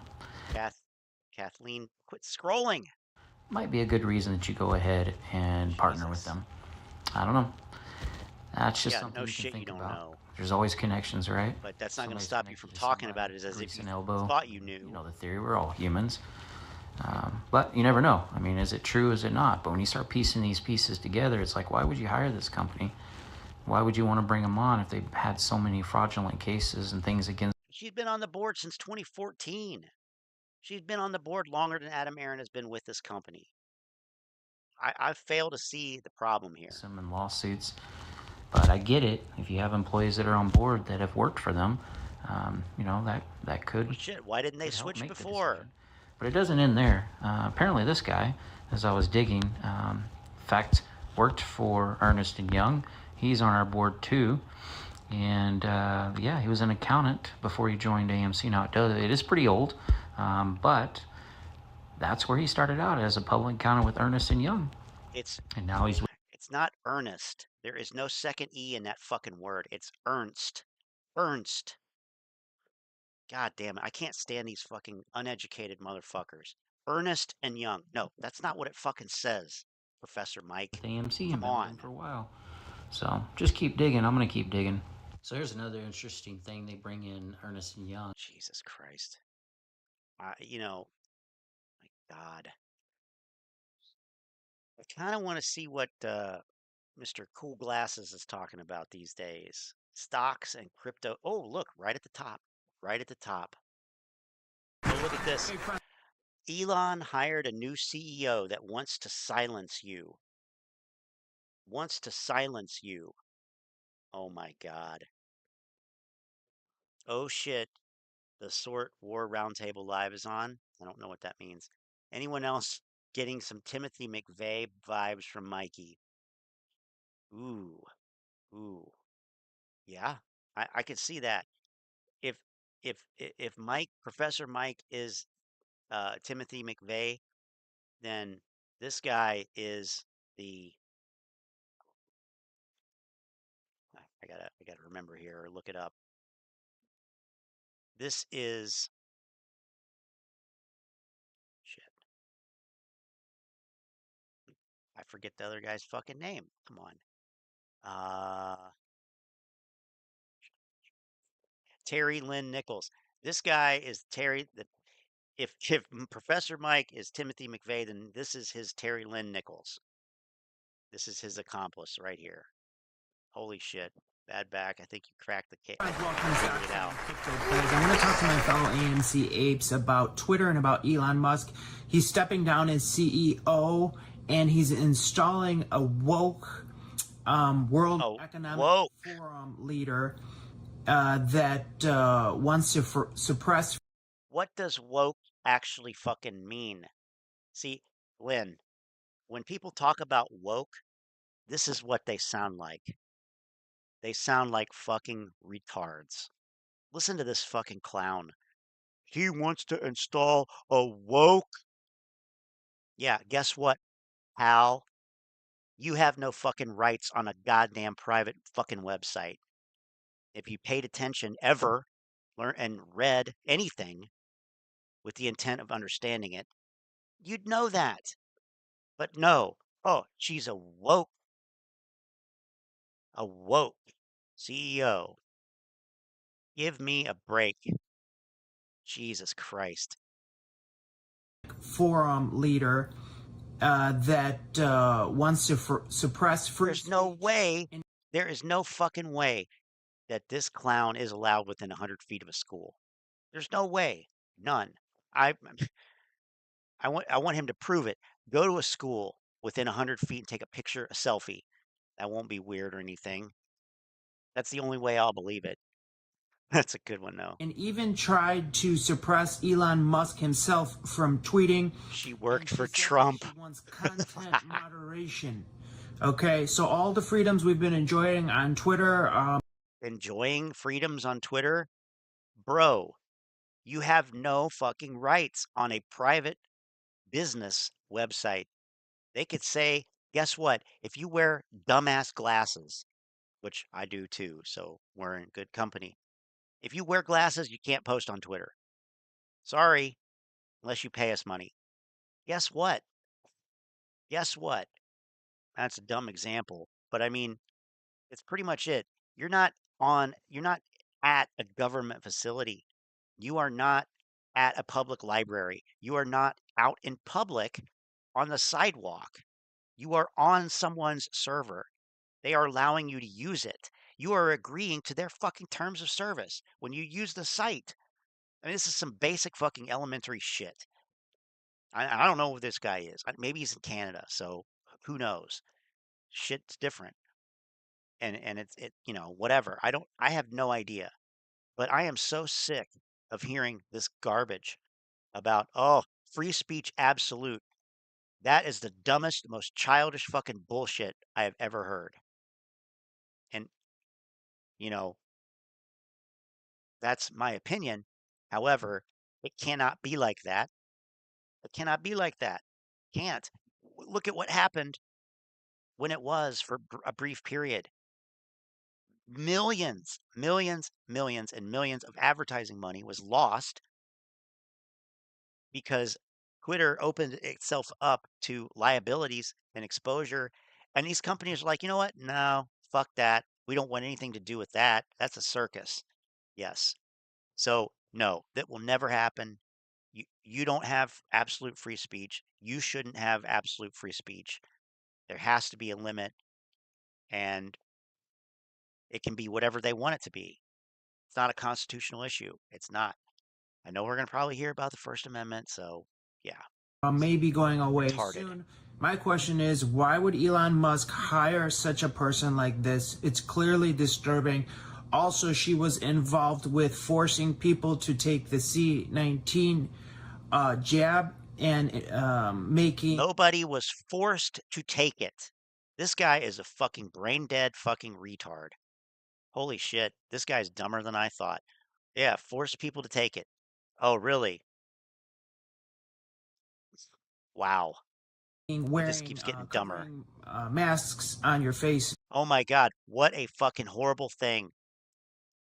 People wearing masks. Bad back, I'm going to go down your road for a second. If this guy didn't wear a mask and he's still alive, fuck me. Mandatory, and the huge campaign to force people to do things that they didn't want to do. Now, some wanted to do it, some didn't want to. Guess what? It's called living in a society. You're a child. This guy is a child. This guy has a childish mind. I didn't want to do it. Fuck you. Okay? It's not about what you want always. Jesus. But I was one that was on the side of let people choose. But she was on the side of I want to force people to do what I want. Okay? And she's part of... Yeah, because your choice affects other people. That's the difference. You don't care, okay? Because you're a sassy little fucking bitch. Yeah, sassy bitch. The sass is coming out tonight, Ron. I mean, what the hell? This is the most brain dead shit. Oh, the World Economic Forum, and which is part of the New World Order. Oh my so God. This is very disturbing. Just take a look at this video that I have for you, friends, of her interviewing Elon Musk, basically telling him not to do tweets, telling him she wants content moderation, and she wants to do what the advertisers want, and they are the ones in control. Guess what? They are. Because, like I said, companies, corporations, they don't want anything to fucking do with a place where they might actually end up losing money or be exposed to some shit that, yes. And at the end of the day, Twitter needs money. You think where do you think Twitter is going to get the resources, keep the lights on, and keep the servers running so that you can enjoy all that free speech that you want so bad? Where's that money come from? I mean, tell me that you have no clue how business works without saying that you have no clue how business works. This is a fucking 12-year-old that put this together better than this clown. They are the ones that matter. Oh this my is God. The CEO he just wow. For Twitter. Yeah, I'm kind of retarded. But Jesus Christ. Oh my God. Yeah, go back to fucking Alex Jones and Jeff Rentz and all the fucking right-wing dumb fucks. Right-wing overnight trucking radio, whatever the fuck. Like, I guarantee you this guy calls into those radio shows on AM radio. Extremely disturbing. I'm going to show you this video. By the way, I just canceled my Twitter Blue as of today. Oh! Play this video for you, friends. I want to know what you think. That's why I'm doing this video. Boy, Elon is going to be missing that $11 a month. Feedback. Okay, we've got... this is a 49-second video. It's a powerful video you need to watch. Here we go. I'm going to play it right now. Be a little more specific and not tweet after 3 a.m. People in this room would like to see that. It'll make them feel more confident. I will aspire to tweet less after 3 a.m. But I mean, it is important that, you know, I mean, if I were to say, yes, you can influence me, that would be wrong. That would be very wrong. Because that would be a diminishment of freedom of speech. But I want to be specific about influencing. It's more of an open feedback loop for the advertising experts in this room to help develop Twitter into a place where they will be excited about investing more money, product development, ad safety, content moderation. That's what the influence is. Yeah. So what do you think about it, friends? I mean, it's disturbing to hear her speak. Would you ever want to work for a woman like this? Do you want her to be the head of Twitter? Well, you'd have to have a fucking job first. You'd have to have a job first, wouldn't you? Comment below. I gotta know your thoughts, friends. Okay, also friends. A few comments on Twitter underneath this post where Elon Musk, okay, behind me, he said, I'm excited to welcome Linda Yaccarino, I don't know, as the new CEO. Yaccarino. I mean, can you read? No? Yeah, let's just butcher her name because Magoo. God, I hate people like this. Linda will focus. Yes, Mom, make me a sandwich. Exactly. Yeah, Mom, I want extra mustard tonight, okay? Thanks, Mom. I love you. I'll be up out of the basement in a few minutes. Early on business operations. Get the fuck out of here. While I focus on product design and new technology. Okay, looking forward to Linda taking over to transform this platform into X, the everything app. Very disturbing. Okay, so let's see what people said there below. What does this have to do with AMC? Val said Elon Musk just Bud Lighted Twitter.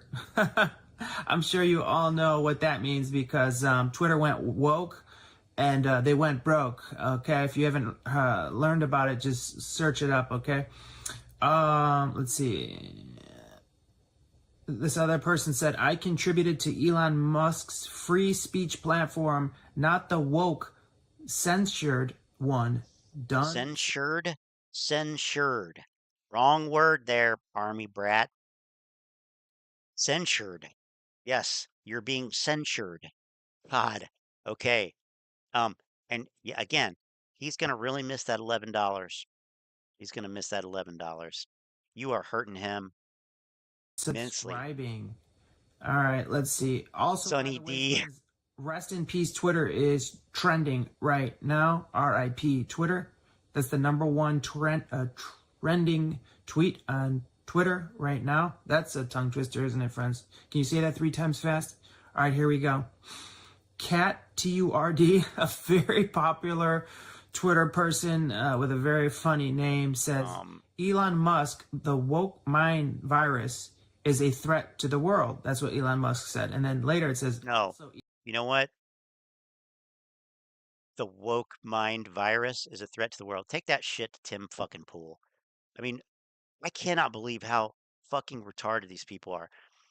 But, and the thing is, they are. Like, they're not educated. These people are not educated. They don't read. They don't think about things. They just watch people like Tim Pool and Mr. Magoo here, and they just, you know, the woke mind virus. What about the floating, I have no thoughts of my own mind virus? That's what this is. Now, the other thing is, what was the other thing? I don't know what the other thing was, but anyway, oh yeah. Imagine living in a place where the governor, the state government, comes out and says, you know, we just rejected a bunch of textbooks for our schools in our state because we basically want to control what your children learn. Yeah, we're elected officials, but that gives us the authority to do that. So at the same time that these people are sitting here saying stuff like woke mind virus, a threat to the world, yada, yada, yada, they're also supporting politicians and initiatives to not go with evidence-based learning and thinking, but basically, we don't oh yeah, we don't want our kids to learn about this. I mean, that is the conservative fucking mind virus, and that is far more toxic and a threat to the world than anything that happens on some stupid fucking website, because we're talking about what people learn in school, not what bullshit people see on fucking Twitter. Twitter, at the end of the day, is irrelevant. And by the way, I'm talking about Florida. Florida, Ron DeSantis. We love Ron DeSantis. We love Santa Claus. Not so much Ron DeSantis. We don't love him. But Florida rejected a bunch of textbooks. I saw this New York Times, the failing New York Times headline. And it's like, okay, how do you reconcile these things? I don't see how you can. I mean, we are fucked, basically, is what I'm getting at. We're fucked. We got about 20 years, by my estimation. Anyway. Elon Musk. I just hired a far-left loon deeply infected with the woke mind virus to run Twitter. Twitter 2.0 was fun while it lasted. Get ready for it to Not really. Again. Not really. And then I myself tweeted, I just tweeted this like a couple minutes ago. I said, under there, I said, Elon Musk, why have you turned on us? Were you turned on you? Question mark. And this lady, Liz Churchill, she's very popular on Twitter. She said, people would have been much happier if it was not a World Economic Forum, UN, or World Health Organization member. But here we are, a P-hat, I'm just going to say that. I don't want to even spell it. World Economic Forum member that promotes vaccine propaganda, masking, and lockdowns. How F-I-N-G lovely. So she's very angry. So, you know, I don't think anybody's really happy about this, friends. I just wanted to hear your... Guess what? It doesn't matter. Nobody cares what you think. It's not about you. Here's some woke mind virus for you, bud. You don't fucking matter. You are not special. You are... I mean, what is this? Like, on one hand, you want to have absolute free fucking speech. On the other hand, I don't like that she's a world economic. You got to be fucking kidding me. What the fuck is this shit? This is laughable. This is so fucking ridiculous. You got to be kidding. Wow, I am absolutely fucking gobsmacked right now. Holy shit. Maybe some of you are happy about it. Oh my God. You aren't. Most of you might not even know about it. That's why I did this video. I'm going to say I'm very discouraged, saddened, and frustrated and disappointed. I've always been a big fan of Elon Musk. Why does that not surprise me? Well, you found out the hard way that he's a fucking charlatan in the weirdest, roundabout, most ironic way. You're starting to see the genius of Elon Musk. Sorry, Model 3 dude. Until today. But he didn't found Tesla. I know you know that. I mean, so I'd have to I don't care. Right now, I've lost my confidence in him and I've lost my trust in him. Oh, and it's just disappointing. He bought Twitter. He created a free speech. I have no idea why he did that. Around him and supported him, and you know, then he's like, "Well, I'm going to hire a new CEO." And yeah, you know why? Here's why: because the company is hurting for fucking money. Like, if you understood anything beyond a 14-year-old's fucking capacity, you would understand. Why is he stepping down? Why is he bringing somebody in who knows advertising? Obviously, he fucked it up. They lost a lot of money. They can't continue to operate like this. I mean, this is not fucking hard. This is, what the hell? This is so fucking retarded. Someone who does not support free speech. No, of course he doesn't. Of everything that Elon Musk is or presented himself to be. All right, friends. What do you think of all this? I appreciate you all. This guy needs to go on suicide watch. He's like fucking depressed. With a friend. This is breaking news. Oh my God. That, you know, like, wow. All right, let's do one more thing here. Tony DeNaro caught lying yet again. All right, fine. Hello, Frankie. Oh man, okay. No, you're right. Need to do Frankie, because Froggy puts me to sleep, and his 2 cents, all right. Hey man, this is Frankie. What's going on? Okay, here we go. What's up? This is Frankie, man. Let me say I'm not a financial advisor. Anything I say in this video is for entertainment purposes only. Whatever I say in this video is my opinion. May not necessarily be factual. Don't buy, sell, or hold a stock because of anything that I say in this video. Do your own DD. Look, when it comes to our short squeeze play in this lawsuit. Wait, he's still saying when it comes to our short squeeze play. He's still saying that. Okay. The most important thing at this point is for people to get their objection letters mailed off. That's the most important thing. Like I said, I mailed mine off Monday. I sent it with certified mail with proof of shares and all that. I mailed it off.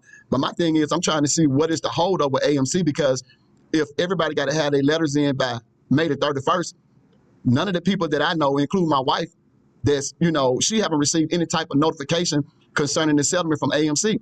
Because people need time to get their letters, to grasp what's going on, to read over it, put their thoughts together, mail it off. I'm trying to see what's the problem with people getting their notification letters. I mean, do they not have to mail them out anymore? I don't know what's going on. But like I said, none of the people, that I know have gotten their letters yet. And, another thing too, man, look, we don't want to make the judge upset. Like the kids will tell me sometimes, they be like, Mr. Muhammad, you're doing too much. And I'm like, man, look, let the judge, man, do her job. Mr. Muhammad, that's funny to hear. Let me go back a little bit. Make the judge upset. Like the kids will tell me sometimes, they be like, Mr. Muhammad, you're doing too much. And I'm like, man, look, let the judge, man, do her job. Get your objection letters mailed off. If you want to go to the hearing, man, put yourself in the position to go to the hearing. But man, we don't want to make the judge mad. We don't want to get to the point where we're doing too much. You see what I'm saying? And look, sometimes they say, man, a devil that you know is much better than a devil that you don't know. When it comes to Kenny Boy, everybody know what Kenny Boy been doing for the past 2 years as far as the stock market, all the wicked stuff he been doing. What's he been doing? Market and it's selling you a share when you asked to buy a share. Yeah, that's so evil. Please, Mr. Griffin, may I buy 100 more shares of AMC? Why, yes, you might. Yes, you can. Yes, you may, Mr. Muhammad. Here you go. I mean, that is some evil shit. You got to be kidding me. For our short squeeze play, everybody know what he's been doing. We've been talking about him, talking on Twitter, doing videos, talking about what Kenny Boy been doing for the past 2 years as the devil. See what I'm saying? But in my opinion, man, when it comes to our short squeeze play, we got a much worse devil. We got an individual that I think that's been stabbing us in our back and doing things to hurt the play, this particular devil, and we didn't know that he was doing all this. You see what I'm saying? And this particular devil I'm talking about AA. Some people will refer to AA, man, as a silverback. No, for me, I have to beg to differ with that, as far as him being a silverback. But, everybody know the AMC shareholders, AMC shareholders, man, we've been involved in this war with these criminal billionaire hedge funds, with these short sellers. We've been at war with these individuals, man, for almost 2 years in our short squeeze play. And these are some of the thing worst is, individuals. You're not, you think you're at war with individuals? You're not, though. You're at war with algorithmic trading. You're at war with something that you can never dominate or be victorious over. Like, it's not like it's, you're not playing a game of Battleship where there's another person on the other side. So I don't know what that's about, but I mean, it's just, it's not a one-to-one thing. Jesus. Okay. Individuals, man, in our stock market, in our financial system. They wicked and they evil. And so my thing is, in my opinion, if we're gonna be in essence, if you're putting information out there, right now on social media, you're putting information out there on Twitter, and what you're trying to do, you're trying to protect our short squeeze play, and you're trying to crush hedge funds, and you're putting information out there. Man, look, if you're putting information out there, and the information that you're putting out there if you're not talking about Adam Aron, if Adam Aron is not the topic of conversation, then in my opinion, man, what you're doing, what I think you're doing, is you're wasting time when it comes to our short squeeze play. I'm not saying that the market makers, I'm not saying that the banks, I'm not saying that JP Morgan, I'm not saying that these institutions are not having a negative influence on AMC stock, our short squeeze play. But I think Adam Aron, I think he's a much imminent threat to our short squeeze play, in my opinion. And in my opinion, I think he's even a threat to our stock, period. That's how. So, in other words, what he's saying is it's the Jews.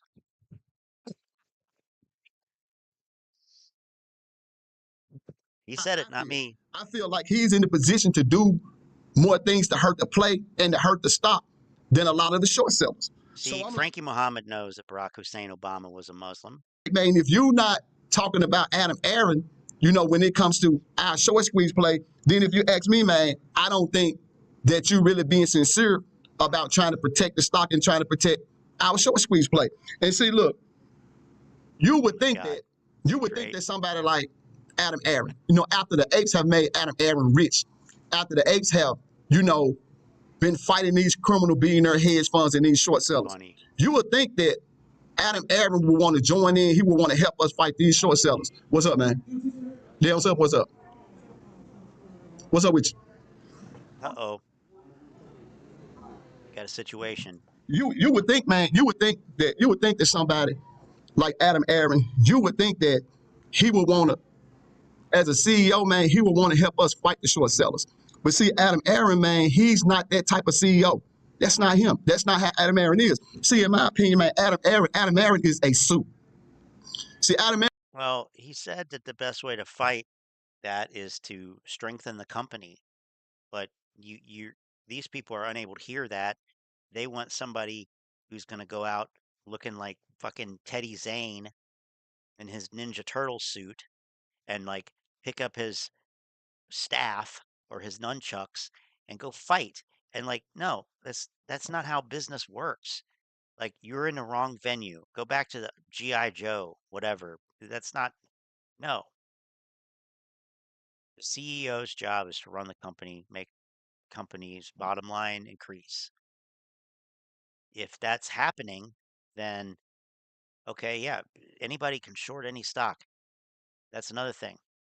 You're not going to erase a short thesis.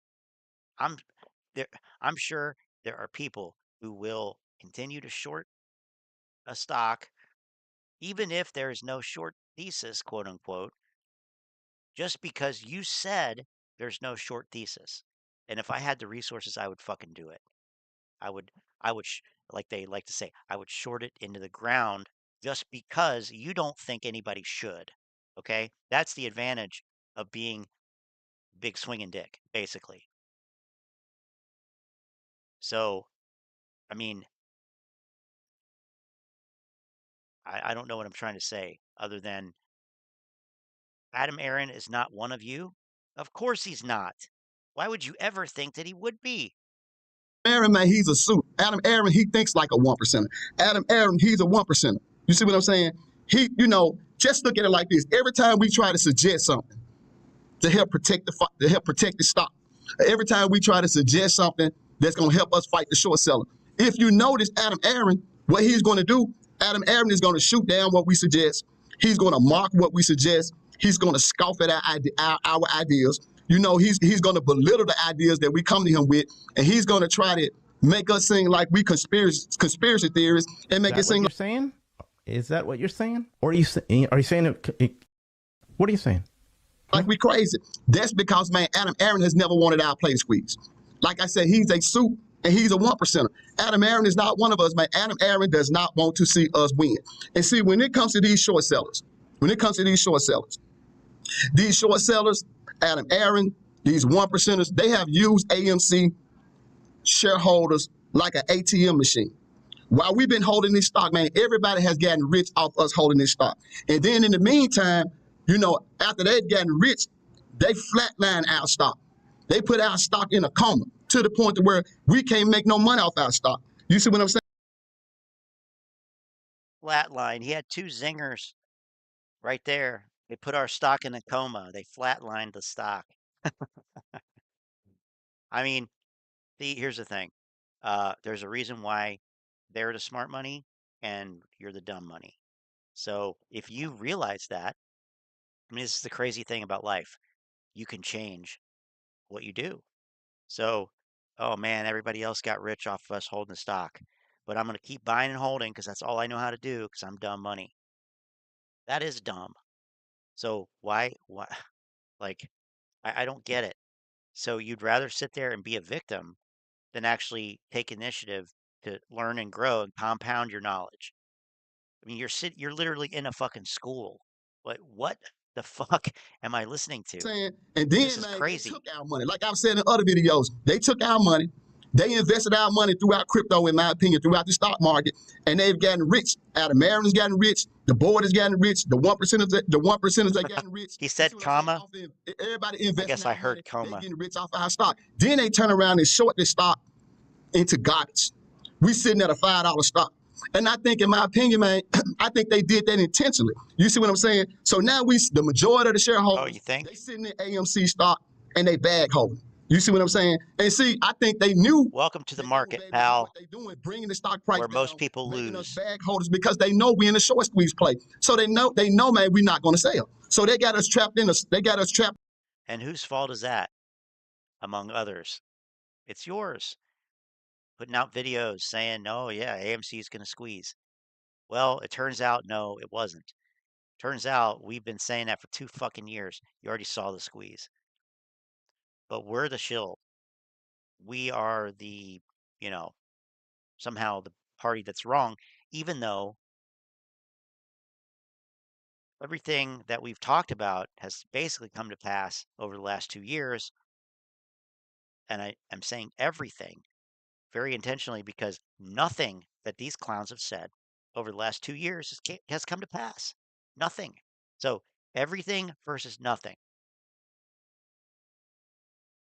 The evidence is squarely on our side here. I mean, that's not me tooting my own horn, trying to be like Morant's rants. I need a broom first. But that is the truth, the reality. That is what the evidence shows. So, I mean, yeah, you got screwed. We knew this here 2 years ago that you were getting screwed. That you were going to get screwed. And the more you latched onto this shit, the more Wall Street was going to suck fucking blood right out of your veins. And guess what? They did. Now you're doing retroactive BD. Go back and, well, you can't go back and watch my videos from 2021. But, well, you know what? Trust me, bro. In the stock at $5. I think it was intentional, and I think the whole objective was bingo, to get us frustrated, to get us tired, to get us upset, so that, man, we will panic sell. We'll get tired and get out of the stock, or we'll do something desperate like they bring something before us like a 1 to 10 reverse stock split. And by us being tired and fatigued, we'll go ahead and vote for a 1 to 10 reverse stock split, knowing that it's not good for shareholders. And see, this 1 to 10 reverse stock split, man, if you ask me, look, all it is that Adam Aron and the 1%ers, man, they have made a mess with our stock. And all it is, man, is them trying to clean the stock up. They made a mess. And not only are they trying to clean up, I mean, because think about it. The reverse stock split, we know now, the reverse stock split is not about Adam Aron paying off the debt, and it's not about trying to prevent AMC from going into bankruptcy. The whole purpose, in my opinion, is that they want to take our shares. And not only that, man, these billionaire criminal hedge funds, what they want to do is clean up, man, these billions of synthetic shares that they sold us. And what they want to be able to do. So in other words, it's a cleanup operation. Is that what I'm hearing? I think I'm hearing the dog whistle of a cleanup operation. I don't know. Maybe we should check with Lou. They want to be like, man, look, they sold us these billions of synthetic shares, in my opinion.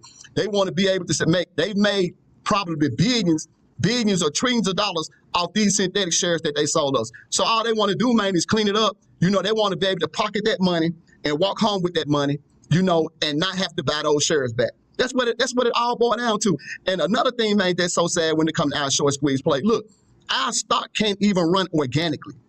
Our stock can't even operate naturally. Because you got 1%ers, you got short sellers, and you got people like Aron. What they doing, man? They controlling our stock. They controlling the stock where the stock can't run organically. Then you got a company which is a company which is a business partner with Aron and Terry Capital. He in business with them, in my opinion. They won't even let the stock run organically. They purchase Apes shares. They purchase AMC shares. And anytime our stock run, they drop shares to make sure that the stock can. Welcome to the stock market, where most people lose money. Like, have you? Yes, I mean, so you know this. You know this. You're telling us. So what are you doing? Why are you just pushing the knife deeper into your own chest? Like Bbbyq's alluding to, sort of. I just don't understand. Like, okay. So if all of this is the case, what the fuck are you doing? Still saying that it's our short squeeze play? Yeah, Can't perform exactly. naturally, and it's perform can't perform naturally. Sounds like you need some strike up. If you can't perform naturally, maybe you should look into strike up. All natural male enhancement pill. Where can I get some of that? Look at the stock now. They keeping the stock at a low price just so if we have a reverse stock split, they want the price to be at a certain price when the reverse stock split goes through. I mean, they totally controlling our stock. Man, who wants to invest in a stock that's being totally controlled? It can't move organically or naturally. They controlling our stock, man, 100%. Who wants to be in a stock like that? You see what I'm saying? You got to ask, why would Aron go in business with people like this? You see what I'm saying? Because they were willing to give him money. Before my kids started coming in, look here, man. You know the deal that Aron set up with Terry Capital. You know, man, those proposals and that whole deal is not good for retail investors. You know it's not good for retail investors. You see what I'm saying? No, that's the reason why when he put the deal together, he didn't tell us about it. He didn't tell the shareholders about it. He didn't tell the Apes about it. He went behind our back and put that deal together with Terry Capital. You see what I'm saying? Then once it got in court, you can see that really, you know, he don't want it to go to a hearing because he don't want everything to be exposed. He's trying to settle out of court. Then when the judge asked him to send the notices out to the shareholders, man, he didn't want to do that. You know, he didn't want 3.8 million retail investors to know what he's doing. And a lot of us, like I said, I don't know if anybody got him. I know most of the people that I know, man, they still ain't got their settlement letters yet. I don't know if they're going to get them. You see what I'm saying? So, man, for me, that whole Terry Capital deal, man, is bogus. But let me say this. Look. Okay. That negative karma, man, that I talk about Aron getting as a result of everything that he's done, that negative energy, believe it or not, man, it's starting right now. Because if you look at Aron and you look at here we go. This is my favorite part. Who Aron was, man. They really didn't know who he was. My favorite part, the blind faith. In my opinion, right now, that Aron, man, he's no different. He's a devil, man, just like the rest of these 1%ers. Thank you for taking time out to watch the video. Have a nice day. So, Bbbyq, he's basically Roland Presbalewski. He is the former cop who is now a teacher in the inner city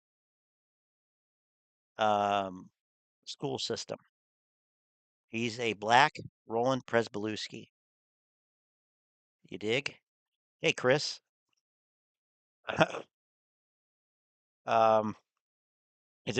kind of funny. That is kind of funny. Anyway, Chris, you're just in time for the end because we're at the end. It's midnight and yeah. But here's something. What do you fucking want from me? Get off my dick! Well, just a second there, Professor. We fixed the glitch. Milton won't be receiving a paycheck anymore. So the situation will just kind of work itself out. Yeah. So we'll be back here on probably on Sunday for futures. Although this market, you can absolutely still put in a like. It will be accepted still. Frankie said he bought in before it squeezed in June 2021. He said he had averaged near 10 or so. That means he held through a 7x and is now underwater. I mean, that's insane. That's insanity. I can't. Jesus Christ. So, but I tell you what, here's how, this is just listen to these 3 little words. No, not these 3 little words. Look at this picture here. 10 children and a mom and a dad live in a little tent like this. Crowded, destitute. We couldn't even speak English at the time. And after we got out of this refugee camp, we got to do many odd jobs to support the family, like washing dishes, busboy, mowing lawn, and so forth. Come to the seminar. Thank God that I found a unique system to make millions in real estate, starting from nothing. As a result, we became financially independent. And several years ago, I decided to share this wealth. Have a good night, everybody. People across the country. Many Catch you on Sunday. Become very wealthy. Many of my students are about to get on TV. Or see you in Telegram. Had changed your life. If you want to become financially independent, come to my seminar. Let me show you how to make. Come to my seminar. Always dream about.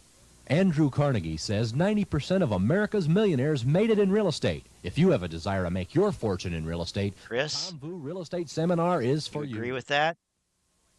Should I buy some real estate? Choice right now, my friend. Number 1. You're welcome, Model 3, dude. Thanks for being here, my friend. What most people do. And 5 years later, take care. You'll be lucky if you have a job. Or number 2, you can come to my seminar. Learn the secret of how other people are making millions. So someday, you can become financially independent yourself. This is the Vu family when they first arrived in the United States, destitute, with nothing. Tom Vu and his 10 brothers and sisters had to live in a tent. Now the Vu family has become financially independent thanks I don't know why it's so funny. money-making system. Mr. Vu says to make a fortune in America, Lynn, have a good night. learn Thanks. from successful people, apply See you proven around. techniques, and then become financially free. I'm excited. Are you ready? Come to my seminar. Let me show you the secret to be rich. You have the same chance to have what I have. Don't sell yourself short. When you tell people that they can find a job, Don't sell yourself short. Wise words. making $25,000 a year, they believe it. But when you tell them that there's an opportunity for them to make millions in real estate, they're being skeptical. You know what? There's 2 kinds of people in life. The small thinker and the big thinker. Which one are you? My friends, apes are the small. They are skeptical. In my hand, framed, is a check for $203,000. I should be getting royalty checks for and 32 cents. promoting Tom Vu so hard, but I think you can learn more from this than you can from what the apes are trying to. Like even these old ass infomercials. I shall take care of you. But there are 2 kinds of people in the world, doers and talkers. Which one are you? Have you ever dreamed that someday you will make a lot of money to help your loved ones? Here is your chance. No, he never will strike my channel. They don't have self-esteem. They don't believe that they can make a lot of money. My friend, you can do anything if you put your mind to it. You only live once. Don't let your dreams slip away. Even 2 chicks at the same time, man. I want to do 3 chicks at the same time. That's great, Peter. Or that's great. Hi, my name is Art Stanowski. I attended Tom Vu seminar, and on my first Lawrence, I made $25,190. There's nobody holding you back from making millions. It's time. so easy to make money. They need another line. Bad back. They need a little pick me up. In real estate, and I'm planning to be a millionaire by age 25. I have a small goal that in the future I will be remembered as a man 6? who has taught more millionaires in this 6 world chicks than at any the man same who ever time, lived. man. This goal makes me excited. Just like you. I was tired from living from paycheck to paycheck. There's no one stop you from going to my seminar. Tom Vu showed me the way to financial freedom. Think about that. Whoa, for a second. what happened there? Show me the way Oh, lighting to change. financial freedom. Think about that for a second.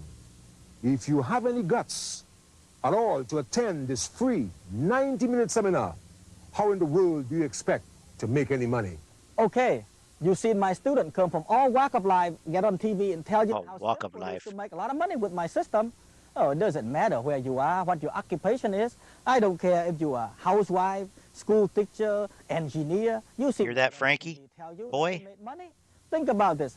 Can you make a lot of money with your current occupation to afford yourself a luxury lifestyle like mine? Of course. Well, mine can. My system can show you how to do Working that. for Costco, I yes. know some of you still thinking, well, maybe there's a catch somewhere. Well, I used to think that there's no catch. But until one of my very successful students and very old wise student come and tell me one day, he said, well, Tom, if anybody ever asks you what is a catch with your system, tell them there's an old American saying. It's called, get off your butt and do it. You ready to become wealthy? Come to my seminar. Yes. That first step. Let me show Okay. you how. All right. Let Tom show you how. And if you can't do that, play some poker. Anyway, have a good one. See you guys Sunday. Good night.